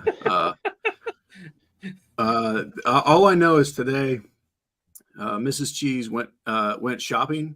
I gave her a list of all these different kind of meats I want to mess around with on the Big Green Egg. For the next week, I'm gonna be outside. I got some ribs, I got some brisket, I got some steaks, I got some chicken. So I'm gonna sleep in, I'm gonna wake up, I'm gonna cook all day, eat all night, and then do it all over again. If you were Kevin Roth, you'd put your ribs in the oven, but I don't know who else does that. I'm not going to do that. My oven ribs are freaking delicious, so how dare you? On the oven scoring scale, you're grading on a curve, but go ahead, continue. They're a 10 out of 10, but Cheese, I'm happy for you, man. It's time for you to just grub up and then hibernate for 6 months.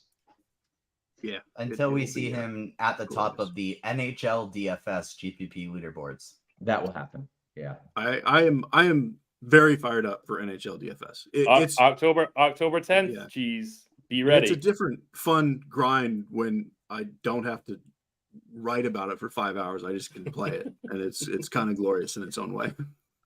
And if you don't win, Dave, it's going to be Tim's fault. It's Tim's fault. Yeah, that's the best part about it. Like I have nothing to do with it. You can just blame me. Yep. Yeah, and if I win, it's my idea. If it's not NHL, it's League of Legends, right? Yeah. Are you still in those streets, Dave? Is that still a thing for you? You dabble? Oh yeah. Yeah. No, he plays CS:GO with me every day. Yeah. What? There hasn't been League of Legends in a while. They take a pretty long break. But when that comes back, oh yeah, the esports and the NHL, I'm all over that. You will not see me in the NBA streets. I mean, I'll throw in a lineup here and there just for a goof because I like to lose, but that's about it. Roth, you have I think you said yesterday you have a vacation planned after the baseball season. Is that correct? Have you told the people where you're going yet? Is that public? I am going to Uncertain, Texas. That is the name of the place. Uncertain, Texas. I am certain that I'm going to Uncertain, Texas. It's just like a small town on a lake, no internet service, no nothing. It's going to be amazing. Okay. Is there a reason why? Is like a family member lives there or something? Why? No one is. There's like 7 people who live there, and they have a total of 5 teeth. No one really lives there. It's just They got a Whataburger? There's nothing, Dean. There's nothing there. It's going to be Nothing's awesome. there, Dean. Yeah, Okay. nothing. The There's field and a or lake. Nothing. Yeah. All right. Well, enjoy. There's a Whataburger not far away, though. You know there is. Oh, absolutely. Yeah. It's within 20 minutes, probably could be done. This is my final baseball show, so I do want to say thanks for everybody watching, supporting, and enjoying the shows, interacting, and all that stuff. I want to thank producer Devin, producer Steve, all my co-hosts, obviously. TJ, thank you, TJ, for stepping up and closing strong. TJ, tell the people whatever you want to tell the people as far as I assume, unless you got stuck on baseball content tomorrow. I know Cards is doing it. Are you on baseball content tomorrow night?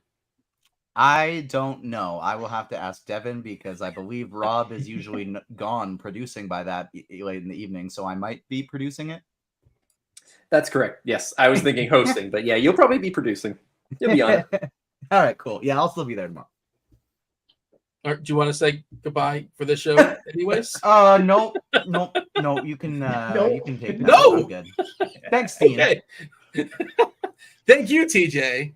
All right, Fanduel sponsor Crunch Time. It's Chief Meteorologist Kevin Roth. You got TastefulTides Tim. You got Dave Potts for TJ, for myself. Do appreciate y'all watching. Kevin, take it away. Good stuff as always. From the last time from Mean Dean, we get the transition into the crunch time, and for the final time on the weekday, we still have weekend shows. We get 2 of the sharpest minds in the biz joining us on crunch time. We got my guy Dave Potts. Cheese is good in the house. How you feeling, Cheese? Feeling good. It's kind of a weird little slate to end on, but that's okay. Weird is okay.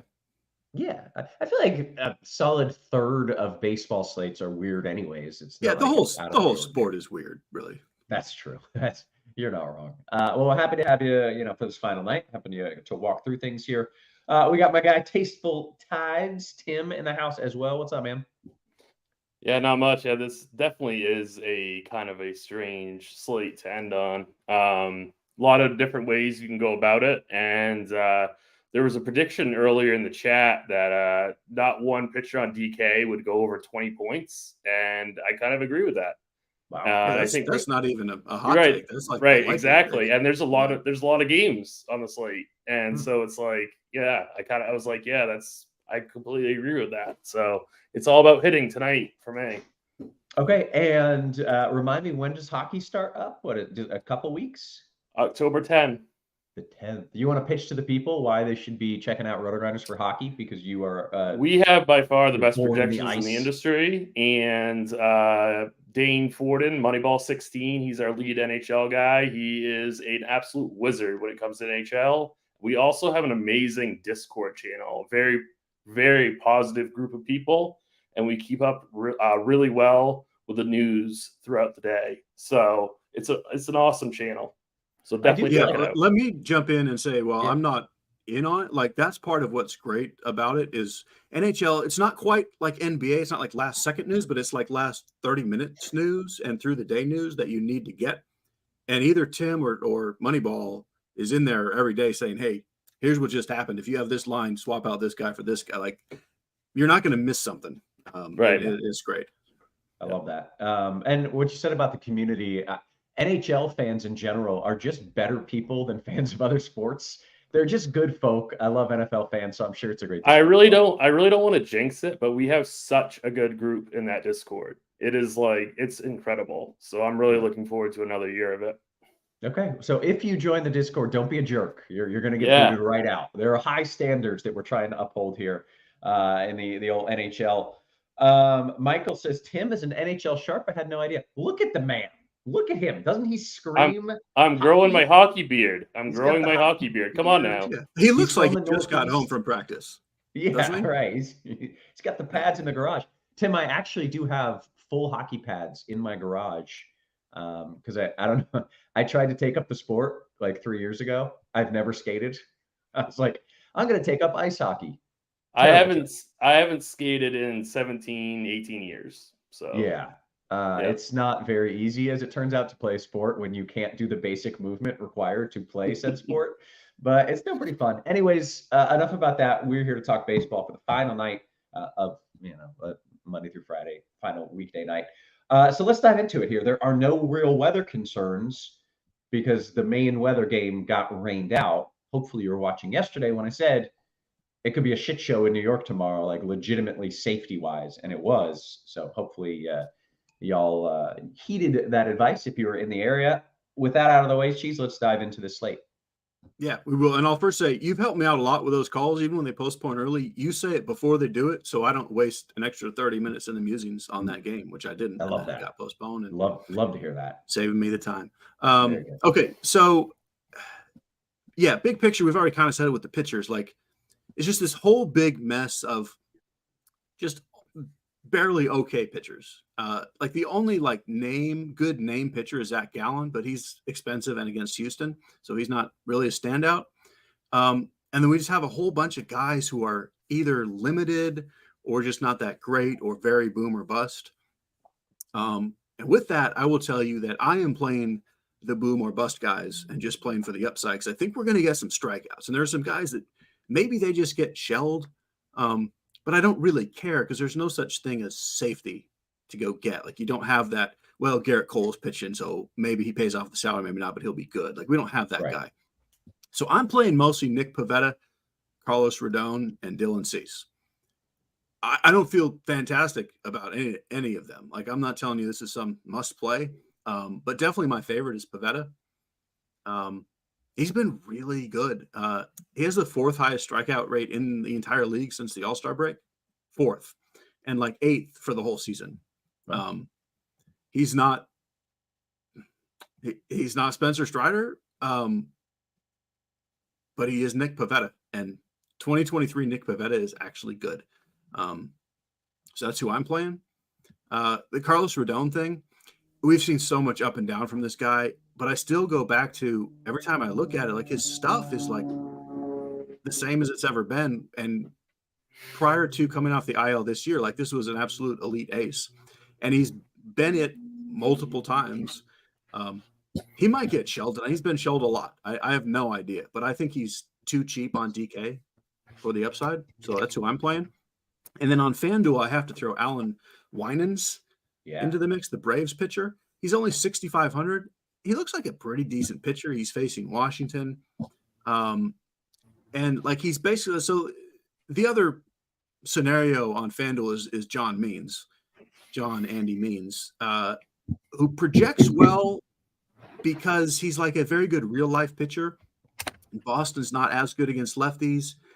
There's just a huge question mark of how Baltimore's going to handle him. Like, they clinch, they don't need him to pitch, and yet my lean is thinking that they give him a full run because he's only 3 starts back, and I think they need him stretched out. I think it's better for them to give him another 90-plus pitches to let him get into that groove before the playoffs. So my lean on him is he's just a full go, which makes him in my primary pool, especially on FanDuel.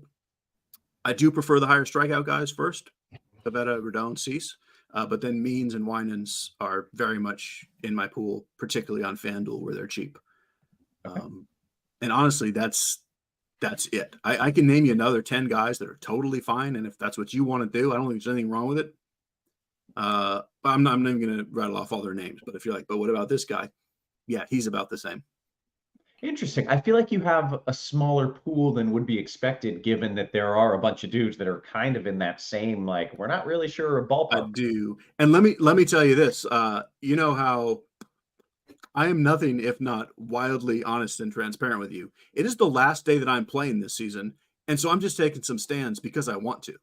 Like, I said this on a previous show, like, I make a lot of money doing this, but I also do this for fun. Right. It's more fun for me on the last night to just have a couple stands and say, that's what I'm doing. If they blow up, oh, well, I lose. We'll play again next year. If this was April 20th and we had this slate, I'd probably play a dozen pitchers. Okay. Okay. That's excellent. I love the transparency. All right. Let's kick it over to Tim and talk about your pitcher pool here. I'm curious, are you kind of shotgun spreading around all these mediocre dudes, or are you also taking a stand somewhere? Yeah, well, I only play one lineup per night. I'm not a GPP guy like Cheese, but if I was, multi-entering, I would keep my pitcher pool quite condensed this evening. I'd go John Means number one, just because of that price. Cheese mentioned he liked him also. I think that they are going to use him to his full potential, his full amount of pitch count. I think he's way too cheap on DK, especially at 7,400. Pavetta would be kind of like my 1B guy. Means Pavetta combos, I think, are going to be the most popular combination on DK. So if you're going to go that route, just be kind of aware of, how you're building out your offenses. Like, you might not want to stack Atlanta. You might kind of want to be, maybe avoid some of the Twins chalk, Atlanta chalk, maybe get different somewhere else. I have not gotten Carlos Rodon right all year, literally. I've probably tried to play him, 10 times, 8 to 10 times. And he's been wrong. I've been wrong on him every single time. This is certainly a spot where you can fire him up in GPPs. He's very affordable. He's 7,100 on DraftKings, so I think that he's completely in play. I think Kikuchi is in play also. I don't know if Cheese mentioned him at all. Cheese, are you playing any Kikuchi? I'm not. He's in that next mix. I am very nervous about how they've just really ratcheted back his pitch count. Like, it's his last start of the season, so theoretically it shouldn't matter, but it shouldn't have mattered last time either. And they pulled him at like 4 innings and 76, and he's had a couple of little, like he had cramps, and then he's had this other little nagging injury. So, no, he missed my pool because of that. Right. But very viable. Yeah. And then the only other person I'd mention that I think I would throw a dart on if I wanted to get real cheap is Chase Silseth on DK at 6,900 going up against Oakland. I think he's just a price point play if you want to get up to more bats. But really, there's not a lot to like for pitching this evening. It's going to be all about bats for me. Okay, well, I'm excited to hear what you're going to do with the bats. But first, Crunch Time presented by FanDuel. You know it. Get $200 in bonus bets guaranteed when you bet $5 for new users in Arizona, Colorado, Illinois, Indiana, Iowa, Kansas, Louisiana, Maryland, Massachusetts, Michigan, New Jersey, New York, Ohio, Pennsylvania, Tennessee, Virginia, West Virginia, and Wyoming. Terms and conditions apply. Must be 21 and up. Gambling problem, call 1-800-GAMBLER. Big shout out to our sponsor, FanDuel. Remember, we're trying to keep this show free into next year as well. Hopefully, we will have our wonderful sponsor, FanDuel, back. They want eyeballs. They want results. They want you to hit like and subscribe so that they see how many people are watching the show. They know they're getting their money's worth. Make sure you hit us with that thumbs up, because hopefully we can run this back. We can keep it free as we go into NBA and as we get back into MLB next year as well. With that out of the way, let's dive into some of those bats and some of those stacks. Tim, you can lead us off. Where are we looking? I see that Atlanta total is looking pretty tasty over there. Yeah, Atlanta's in an amazing spot. Definitely can't go wrong. Stacking some Braves up. I think we haven't gotten a Twins lineup, right, Cheese? I haven't seen one. Let me check and see if we we should get one really soon. Ryan Jeffers is going to be the most popular guy. He's a really strong play on both sites. Going up against Ty Block in Coors Field with an extreme hitter's umpire. I mean, everything is kind of lining up for Jeffers. If he cracks the lineup, he's definitely the top play. If you're looking to spend down, Austin Wells at 2,900 going up against Jordan Lyles. I kind of like the Yankees today for some like cheap fill-in plays. Maybe not, a full stack with like a 3-man. I think he could definitely be a part of that 3-man. Logan O'Hoppe, I think is a good play. Travis Darno, 4,300 for Atlanta, and that would be just about it for me at catcher. Okay. I'm confused because I never asked you about catcher, and if I did, I didn't mean to. I'm curious who you're stacking. Okay, so stacking. He's stacking catchers. Yeah, Stacking catchers. I want to play 8 catchers, Kevin. Yeah, that makes sense. Yeah. Yeah. Well, I really would like to see this Twins lineup. That's going to be a really kind of confusing thing to untangle because I think they're leaving some guys back in Minnesota to get ready for the playoffs. No. Like Correa's not playing this evening. Interesting. We've heard that like Buxton might be coming back at some point before the playoffs, so that would throw a whole new wrinkle into things. But Minnesota, in theory, is the top stack in cores, followed by Atlanta. Atlanta's always a strong play.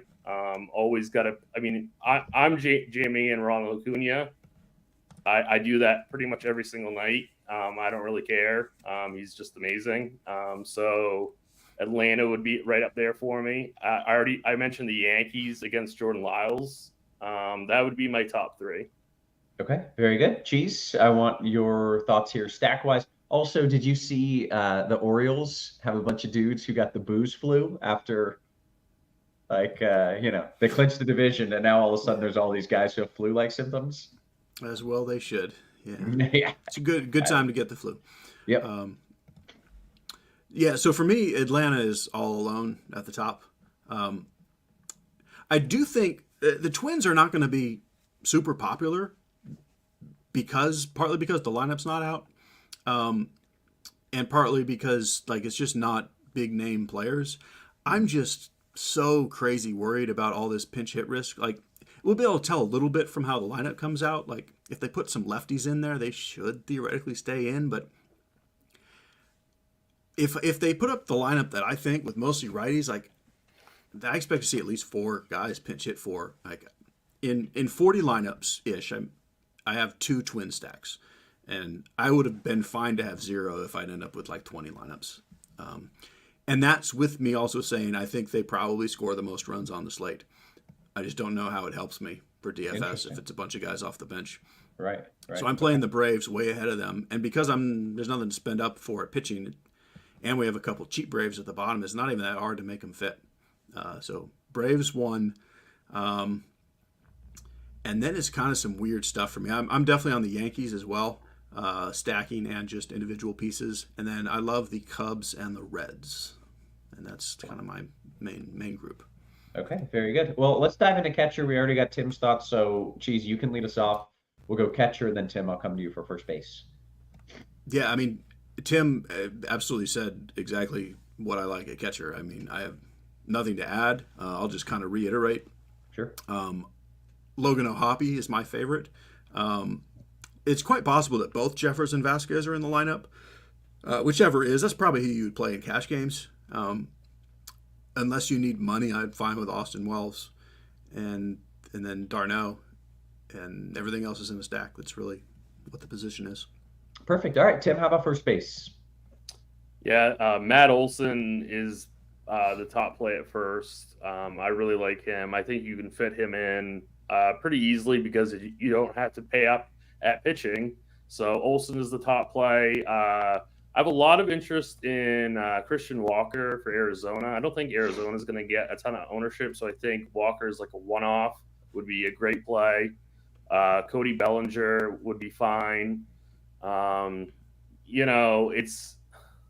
It's tough. Like I'd like to say play Donovan Solano, but I think you should only do that if you're making multiple teams because he's got massive pinch hit risk, but he's cheap and he's in cores. So I think he's at least viable. And then maybe Paul Goldschmidt would be my last guy. Okay. Cheese, your thoughts at first? Pretty good position. Like I definitely love as much Matt Olson as I can get. That's great, and I can get a fair amount. But like on FanDuel, like Goldschmidt at 33, Christian Walker at 36, and Bellinger at 37. I just love those 3 guys, and that's kind of my main pool at their pricing on FanDuel.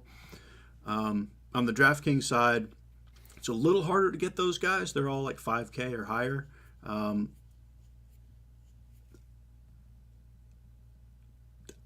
I really like spending up. I don't want to say spend up at every position like I'm about to, and it's going to sound weird, but when I make lineups, I just like, it's weird how many 6K guys I have in the lineups and they still look good. So Olsen, Goldschmidt, Walker, Bellinger. Like, I feel like I'm cheating to just say that, but that's who's in most of my lineups. Okay. All right. Did anybody mention Jones? Dave in the chat says Jones at first base. So I have him as an outfielder. I assume we're talking Nolan Jones for the Rockies. Sure. Playable at first base, but to me, if he fits more in the outfield, I like Olsen way better than him, and I like Goldschmidt and Walker better than him. So yes, but I'm considering him an outfielder. Okay, fair enough. How about second base, Cheese?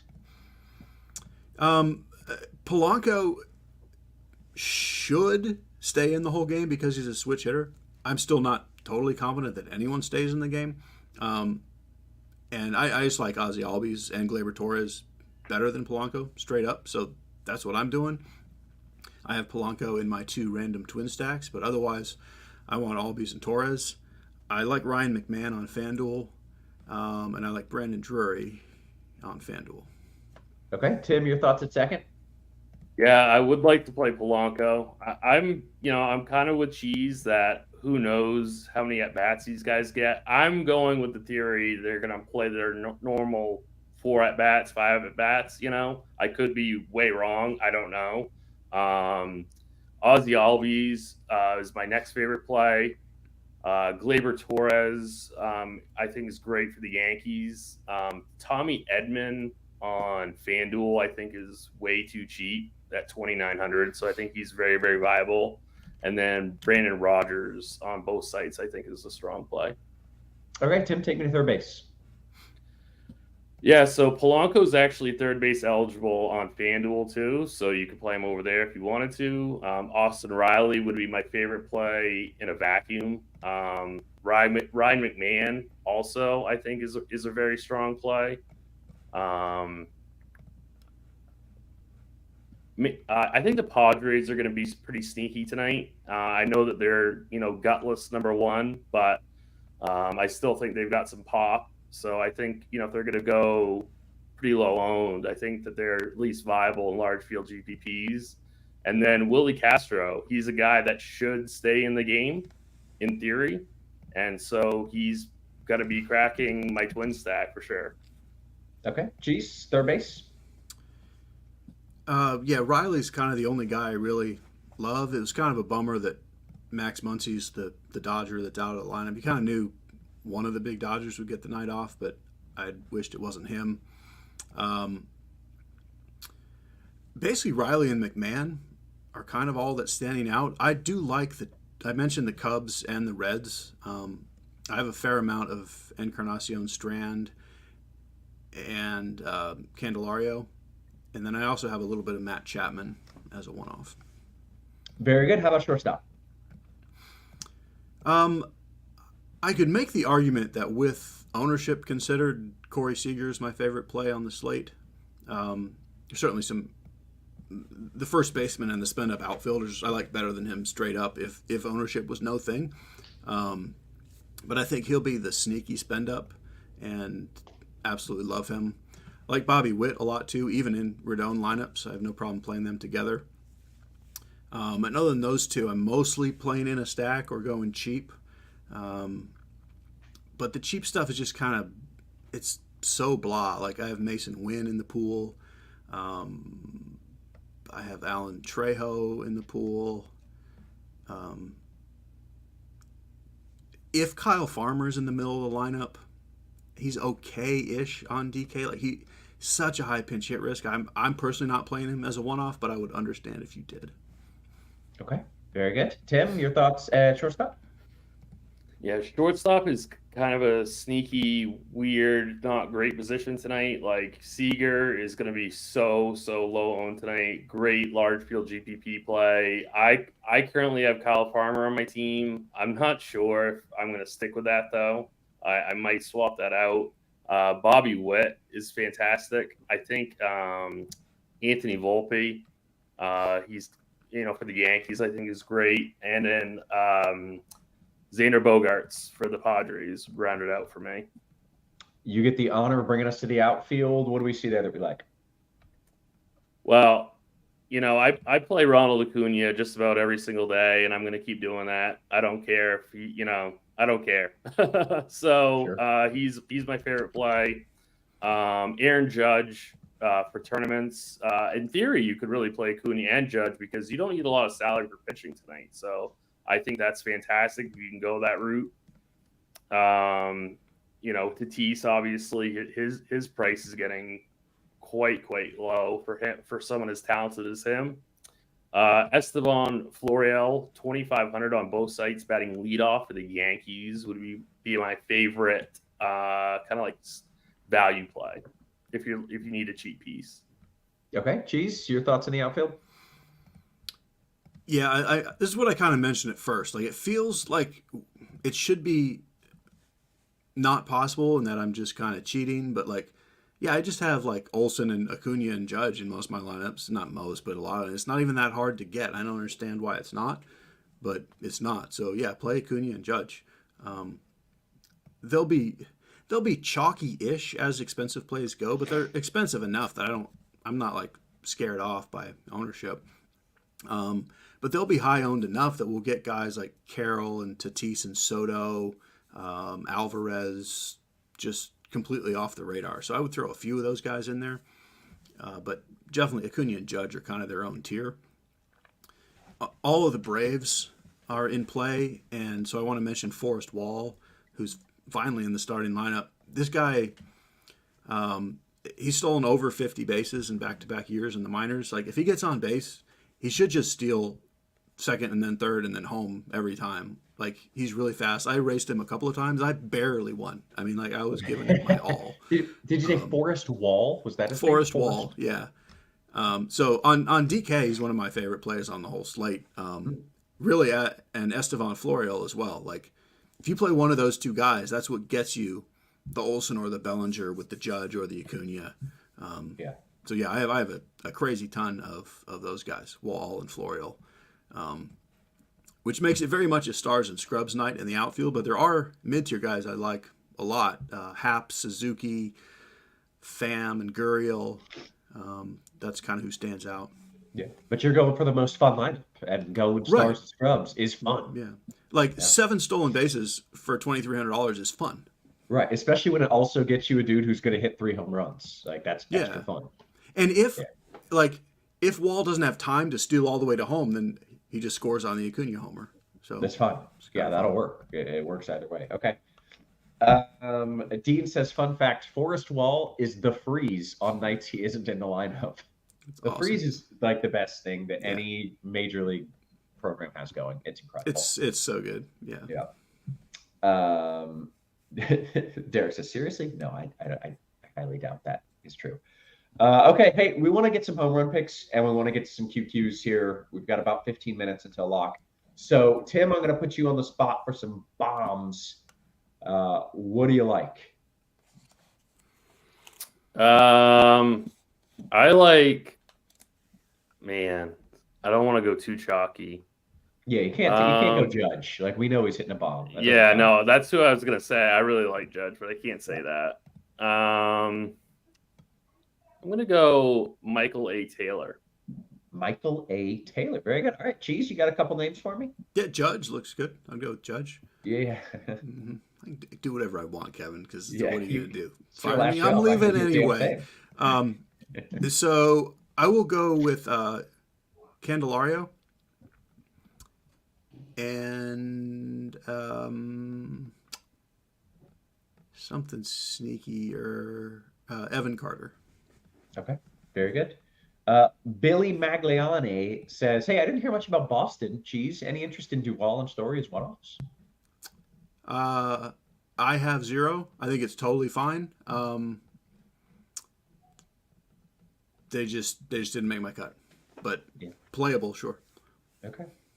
Let's dive into some of those QQs. By the way, if you haven't joined us on the RotoGrinders Discord, I feel like we've been pitching it all season. You're missing out, not only because it's where the cool kids hang out, but it is also where I generally take questions from first. So I'm jumping into that RotoGrinders Discord right now, and as per usual, we've already got some questions going. So let's go to Luke Cage. Cheese, do you have a lot of Judge? Yeah. My guess is he's my highest owned hitter. I didn't actually look, but if he's not, he's top 2 or 3. Yeah. Okay. What else do we got? Gamble says, Tim, you like Winans on FanDuel or Pavetta? Winans or Pavetta? I mean, Pavetta definitely, but I mean, Winans is a good pivot. Pavetta will be higher owned. Winans is okay for sure. Right. It depends what you're trying to accomplish here. Are you trying to get... I guess so, yeah. But I mean, I really do prefer Pavetta. So yeah, that's fair. Yeah. Okay. Tim, right back to you here. A FanDuel single entry question from Falcor. I'm playing Winans at pitcher with a full stack of 4 Atlanta. What other stack of 3 should I include with Atlanta? Your choices are the Yankees, Toronto, the Dodgers, or the Cubs. Go with the Yankees. Is that chalky if you're going Winans? Is it chalky? I don't think so. I No. think they're getting off enough chalk by going Winans. So Okay. I'm not too worried about that. Very good. All right. D-Rock, DKGPP, Cheese, Grichuk or Adele? Grichuk. Okay. Almost had it all, but we did not. Fignostrom, Cheese, DKGPP, 3v3 for you. Wells, Olsen, Wall, or Jeffers, Goldie, Florial? Wells, Olsen, Wall. Okay. Opinion from both from GD. So, Cheese, I'll start with you. It is DK single entry. The question is Andy Means or Rodon? Rodon for me, but both great Yep. options. They're both great. I'm going to go with Andy Means, though. Nice. Okay. NBA DFS Kissing up FanDuel. to the boss. All right. Yeah. Yeah. FanDuel Cash. Olsen, Florial, or Jeffers, Ozuna, Tim? The first one. Okay, great. Scrolling up just a little bit here, jumping into the YouTube chat. Let's see what we got. Here we go. Have we heard, Tim, Eovaldi's name tonight? I don't recall if I've heard Eovaldi's name tonight. I don't think we've talked about him. I'm not interested. I don't think Cheese has him in his pool. Do you, Cheese? Nope. I have not mentioned his name and don't plan to. Totally viable. Like I said, I've got that little pool, and you can name another 10 guys, and they're all viable, and he's one of them. But he misses my cut. Okay, that's fair. Tim, this one's for you here. Suzuki, Castro, Hap, or Waldner? I think that's just like a one of these people. Suzuki, Castro, Hap, or Waldner? Hap. Okay. Flying Armbar says, Cheese, any Reds love, and who would you play / stack on FanDuel? Or maybe who would you play in a stack on FanDuel? Yeah. I mean, the Reds are – I love the Reds. They're one of my 4 top teams. It was the question was which Reds would I play? That's what I gathered. So basically Steer, Encarnacion, Strand, and then just see what your lineup needs. Okay. All right. Cheese, right back to you here. DK Cash question, Walker or Goldie? Yes. Like it's so close. I lean slightly to Walker, but that's basically a coin flip. Okay. Alan S. says, Tim, Waldachuk or Rodon at SP2 in a DK GPP? Rodon. Okay. Izzy B says BOL. I don't know what the hell that means. BOL, 15 plus runs in the desert tonight. Great MLB season. Thank you, Roth, Cheese, and Roth. That was rude. I think he said thank you, Roth, Cheese, and Roth. Tim got no love there. Thanks for nothing, Tim. Yeah, thanks for nothing, Tim. I assume he meant to include you on that. I'll get over it. Yeah. Dave says, what are your thoughts on Montero, Tim, for Colorado? I'd rather have him part of a stack than a one-off. Okay. All right. Jose Arreos says Cheese, Eovaldi, or Winans in cash. The short answer is neither, but Winans. Wow, BOL. I'm just learning this. The kids, it's like a new LOL. BOL is busted out laughing. I thought it was saying best of luck. That's what I thought it meant. Was all best all of luck, optimistic but and stuff, but there's nothing yeah. optimistic about it. Apparently Maybe. not. Maybe. Yeah. Let us know what it intended it to mean. We got a Twins lineup. Let's take a look at it. Here it is. We've got Solano, Polanco, Luplau, Jeffers, Farmer, Castro, Kepler, Vasquez, and Taylor. So I wasn't expecting Kepler to be in. That means you play Kepler in your twin stacks. Yeah, That's, exactly. That's my main takeaway there. Yeah, that's what So I say it's like Polanco, Kepler, Castro, Jeffers, Taylor would be the quote unquote safest guys. Mm-hmm. But I mean, I could be way off. You know, they could get 2 at bats and be done. I really don't know. But Solano is super, super risky. Luplo, super risky.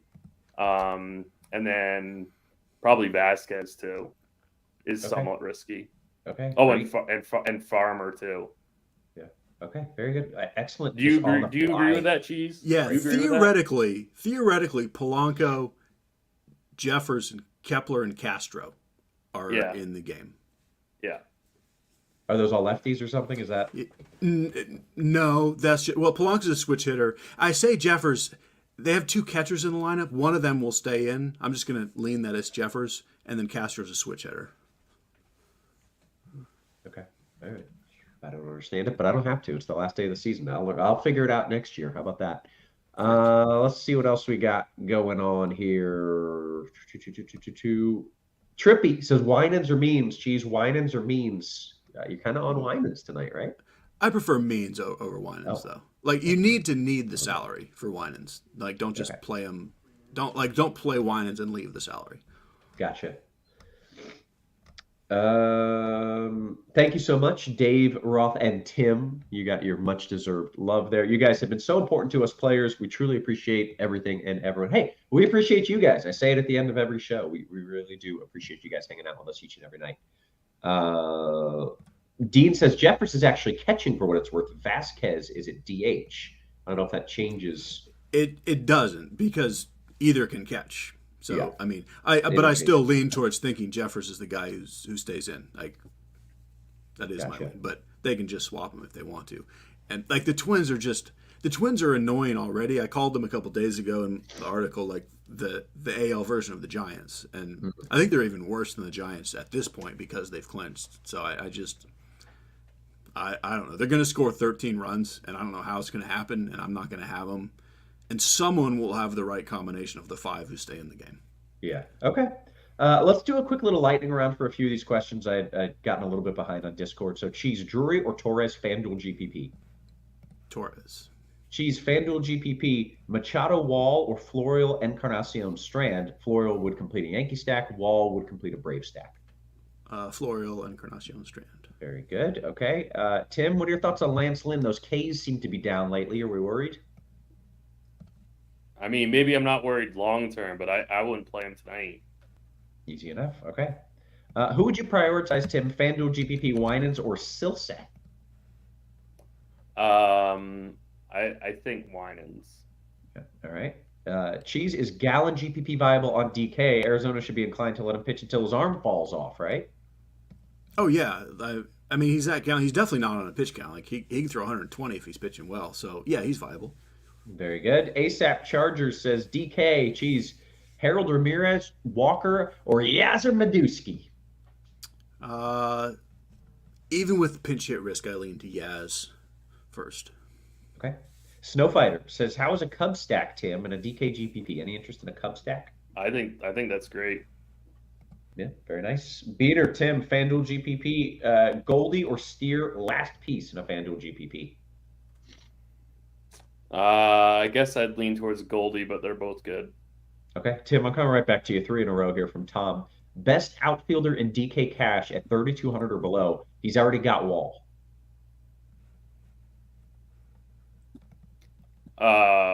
3,200 or below outfielder. Yeah, that's correct. It really is. It really is Florial at 2,500. Okay, that's easy enough. That's fair. All right, Cheese, with Kikuchi, better or worse for Tampa Bay Mini single entry DK GPPs, and who do you like specifically value? With Kikuchi, better or worse for a Tampa Bay Mini stack for single entry DK GPPs? Did you understand that? Well, I don't know better or worse than what. Like that's a. Was he like just surprise announcement No, start? No, that's just who's pitching. But so they're a fine MME stack. I would play Paredes, Arozarena, and if you have plenty of salary, I would just play Diaz as well. Okay, great. D-Rock says, thanks for all Cheese, and Tim, thank you. And then it says, Cheese, enjoy your off-season. That's true. Tim and I are not. We don't get an off-season. We get a week or two. We're back at it.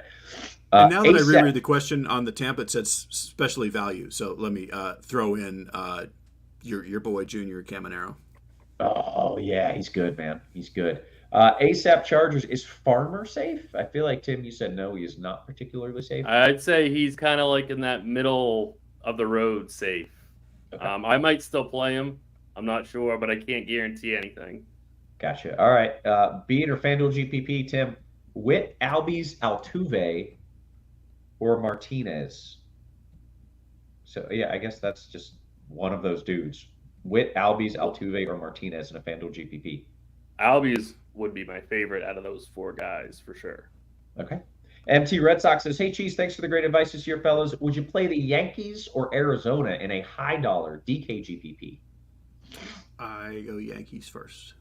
Okay. Yeah, I definitely rank the Yankees ahead of Arizona. All right. Still a few more questions here. We need your Feel It in Your Plums play of the night from Butthole Jenkins. Cheese, your Feel It in Your Plums play of the night. Aaron Judge, can I do him again? Christian Encarnacion Strand. Ooh, very nice. Tim, Feel It in Your Plums. Who do you got? Tommy Edman, double dongs. Ooh, that's a plum call right there. Give me a Tampa Bay mini stack, just like you said, Cheese, with my boy. Oh, that's a tasteful tater if I've ever seen it. We had to put the graphic up for that call. Got to do it. The double dong, yeah. The double dong deserves some tasteful taters. Let's see. We're less than 2 minutes until lock. Hammer says no rib recipes from a guy that weighs 150. I'm 200. I don't know where you're getting that nonsense from. Roth is all muscle. Yeah, I'm a sturdy fella. All right, I don't want to hear that. Let's see what we got. Here we go. Outfield position, Tim, making you work for it. 4-4 left. Who do I plug in on DK? Outfield. Yeah, I actually wrote that person back in chat, and I said Tommy Pham. I don't think they were too impressed with that selection. So if you want to go chalkier, you could go Willie Castro. But I think Tommy Pham is, got to be low owned in that range. Okay, very good. We'll get one last question from Rocky Raccoon. He's been entertaining me all season long and confusing the hell out of me as well. Cheesy, how do you feel about Silsith Lord Chase on some FanDuel GPP? I have no interest there on FanDuel. Like he hasn't pitched in a month and maxed out at 60 pitches in the minors. So I think we're looking at a ceiling of like 75. That's not going to work on FanDuel. Okay. We did get a food question, which I always love. ASAP Chargers, your favorite sushi roll. Cheese, are you a sushi guy? No, my food needs to be cooked. I love like the hibachi style Japanese. I don't do sushi. Yep, I got that vibe. I got that. That would have been my guess. Tim, I'm not sure you love sushi either, to be fair, but you'll eat a cooked tuna. You'll eat a shrimp tempura roll. I absolutely love sushi. Oh shit! One of my one of my favorite foods of all time. I wouldn't have been able to guess. I was curious. Yeah. 100% sushi. You got a favorite here? You got a favorite roll? Spicy tuna. Spicy tuna is good, man. Spicy tuna is a solid roll. I approve of that choice. Let me ask you guys this. Since we got time to kill, and then I got 6 months off after this. How spicy is a spicy tuna roll? Like, what are we talking? Is it actually spicy? No. But then you add the wasabi. That's right, but that's question. not. That doesn't make it a spicy tuna roll. It makes it a tuna roll that you can make spicy on your own. The spicy tuna itself is rarely very spicy. It's just a little bit of heat, and then if you want the spice, you get the little wasabi on it, and then that'll light you up. Some places have their sauce a little bit hotter than others, but it's really just the wasabi. Yeah, It's true. It's true. Hey guys, we've hit the lock, and as this is our last show together, I think we should all take a second to say goodbye. Tim, you get to go first here. So I have been playing DFS since 2017, and every single day for baseball season, the first thing I do is check out Kevin Roth's weather report. So thank you, Kevin. And then the next thing I do is read the musings. So thank you, Dave, very much for all your hard work. You're welcome, and thank you for that acknowledgement. That was a nice little way to close things out. Also, some folks already in the chat saying can't wait for NHL. I am excited as well. I'm gonna get some NHL lineups in for sure. I'm stacking Tampa Bay no matter what I read from you, but I'm still gonna take your advice on those other pieces. Cheese, you want to say goodbie to the people? Yeah, it's been awesome. Also, same thing I do is check the weather report and hope to see a bunch of red, so I have to write less. But this has been great. Thanks everyone for hanging out all year. Well, I sort of hibernate. I mean, I'm around. I'll always be in the Discord. I'll be playing some NHL, esports. Say hi if you want. I'll say hi or something. And hey, guys, Devin and Steve, who's not here. Round of applause for producers. Oh, yeah. Thanks. Rolling all year. I was actually just jumping on because somebody in Discord was saying we need to get some playoff predictions from Cheese, that he was hot on those last year. So maybe we end on some baseball playoff predictions. I love that, Cheese. Yeah, man. So I don't have the same kind of strong feel. Like last year, I felt like I knew what was going to happen, even though it was off the wall. This year, I don't have that feeling. I really don't. Like, I don't want to act like I have a strong take. But I honestly kind of go back to the same thing as last year, that like I wouldn't want to play the Phillies. I think that's how everybody feels about it. They're not the best team. We've all seen baseball work or not work so often that like the Braves aren't going to win, right? Right. Like that's how this works. Like we've seen this show so many times. And in 10 years there'll be a country song about the 23 Braves. If you haven't heard the country song like 98 Braves, fantastic. I do like Baltimore. I think they're for real. I'm going to say Baltimore, Philly, but I don't have the same kind of conviction as I did last year. Okay, I love it. That is indeed a good way to, David says, now on to some Boban Roth takes. NBA is right around the corner. We're going to be doing crunch time. We'll get Andy Means back on the show and kind of a rotating smorgasbord of other hosts as well. So that'll be a lot of fun. I think with that, it's time to get on out of here. So for the final time here in this regular season, at least during the week, for Cheese, for Tim, for our fantastic production crew, always working hard behind the scenes. Guys, we so appreciate you. We love you. And we will catch you next season. You have been crushed.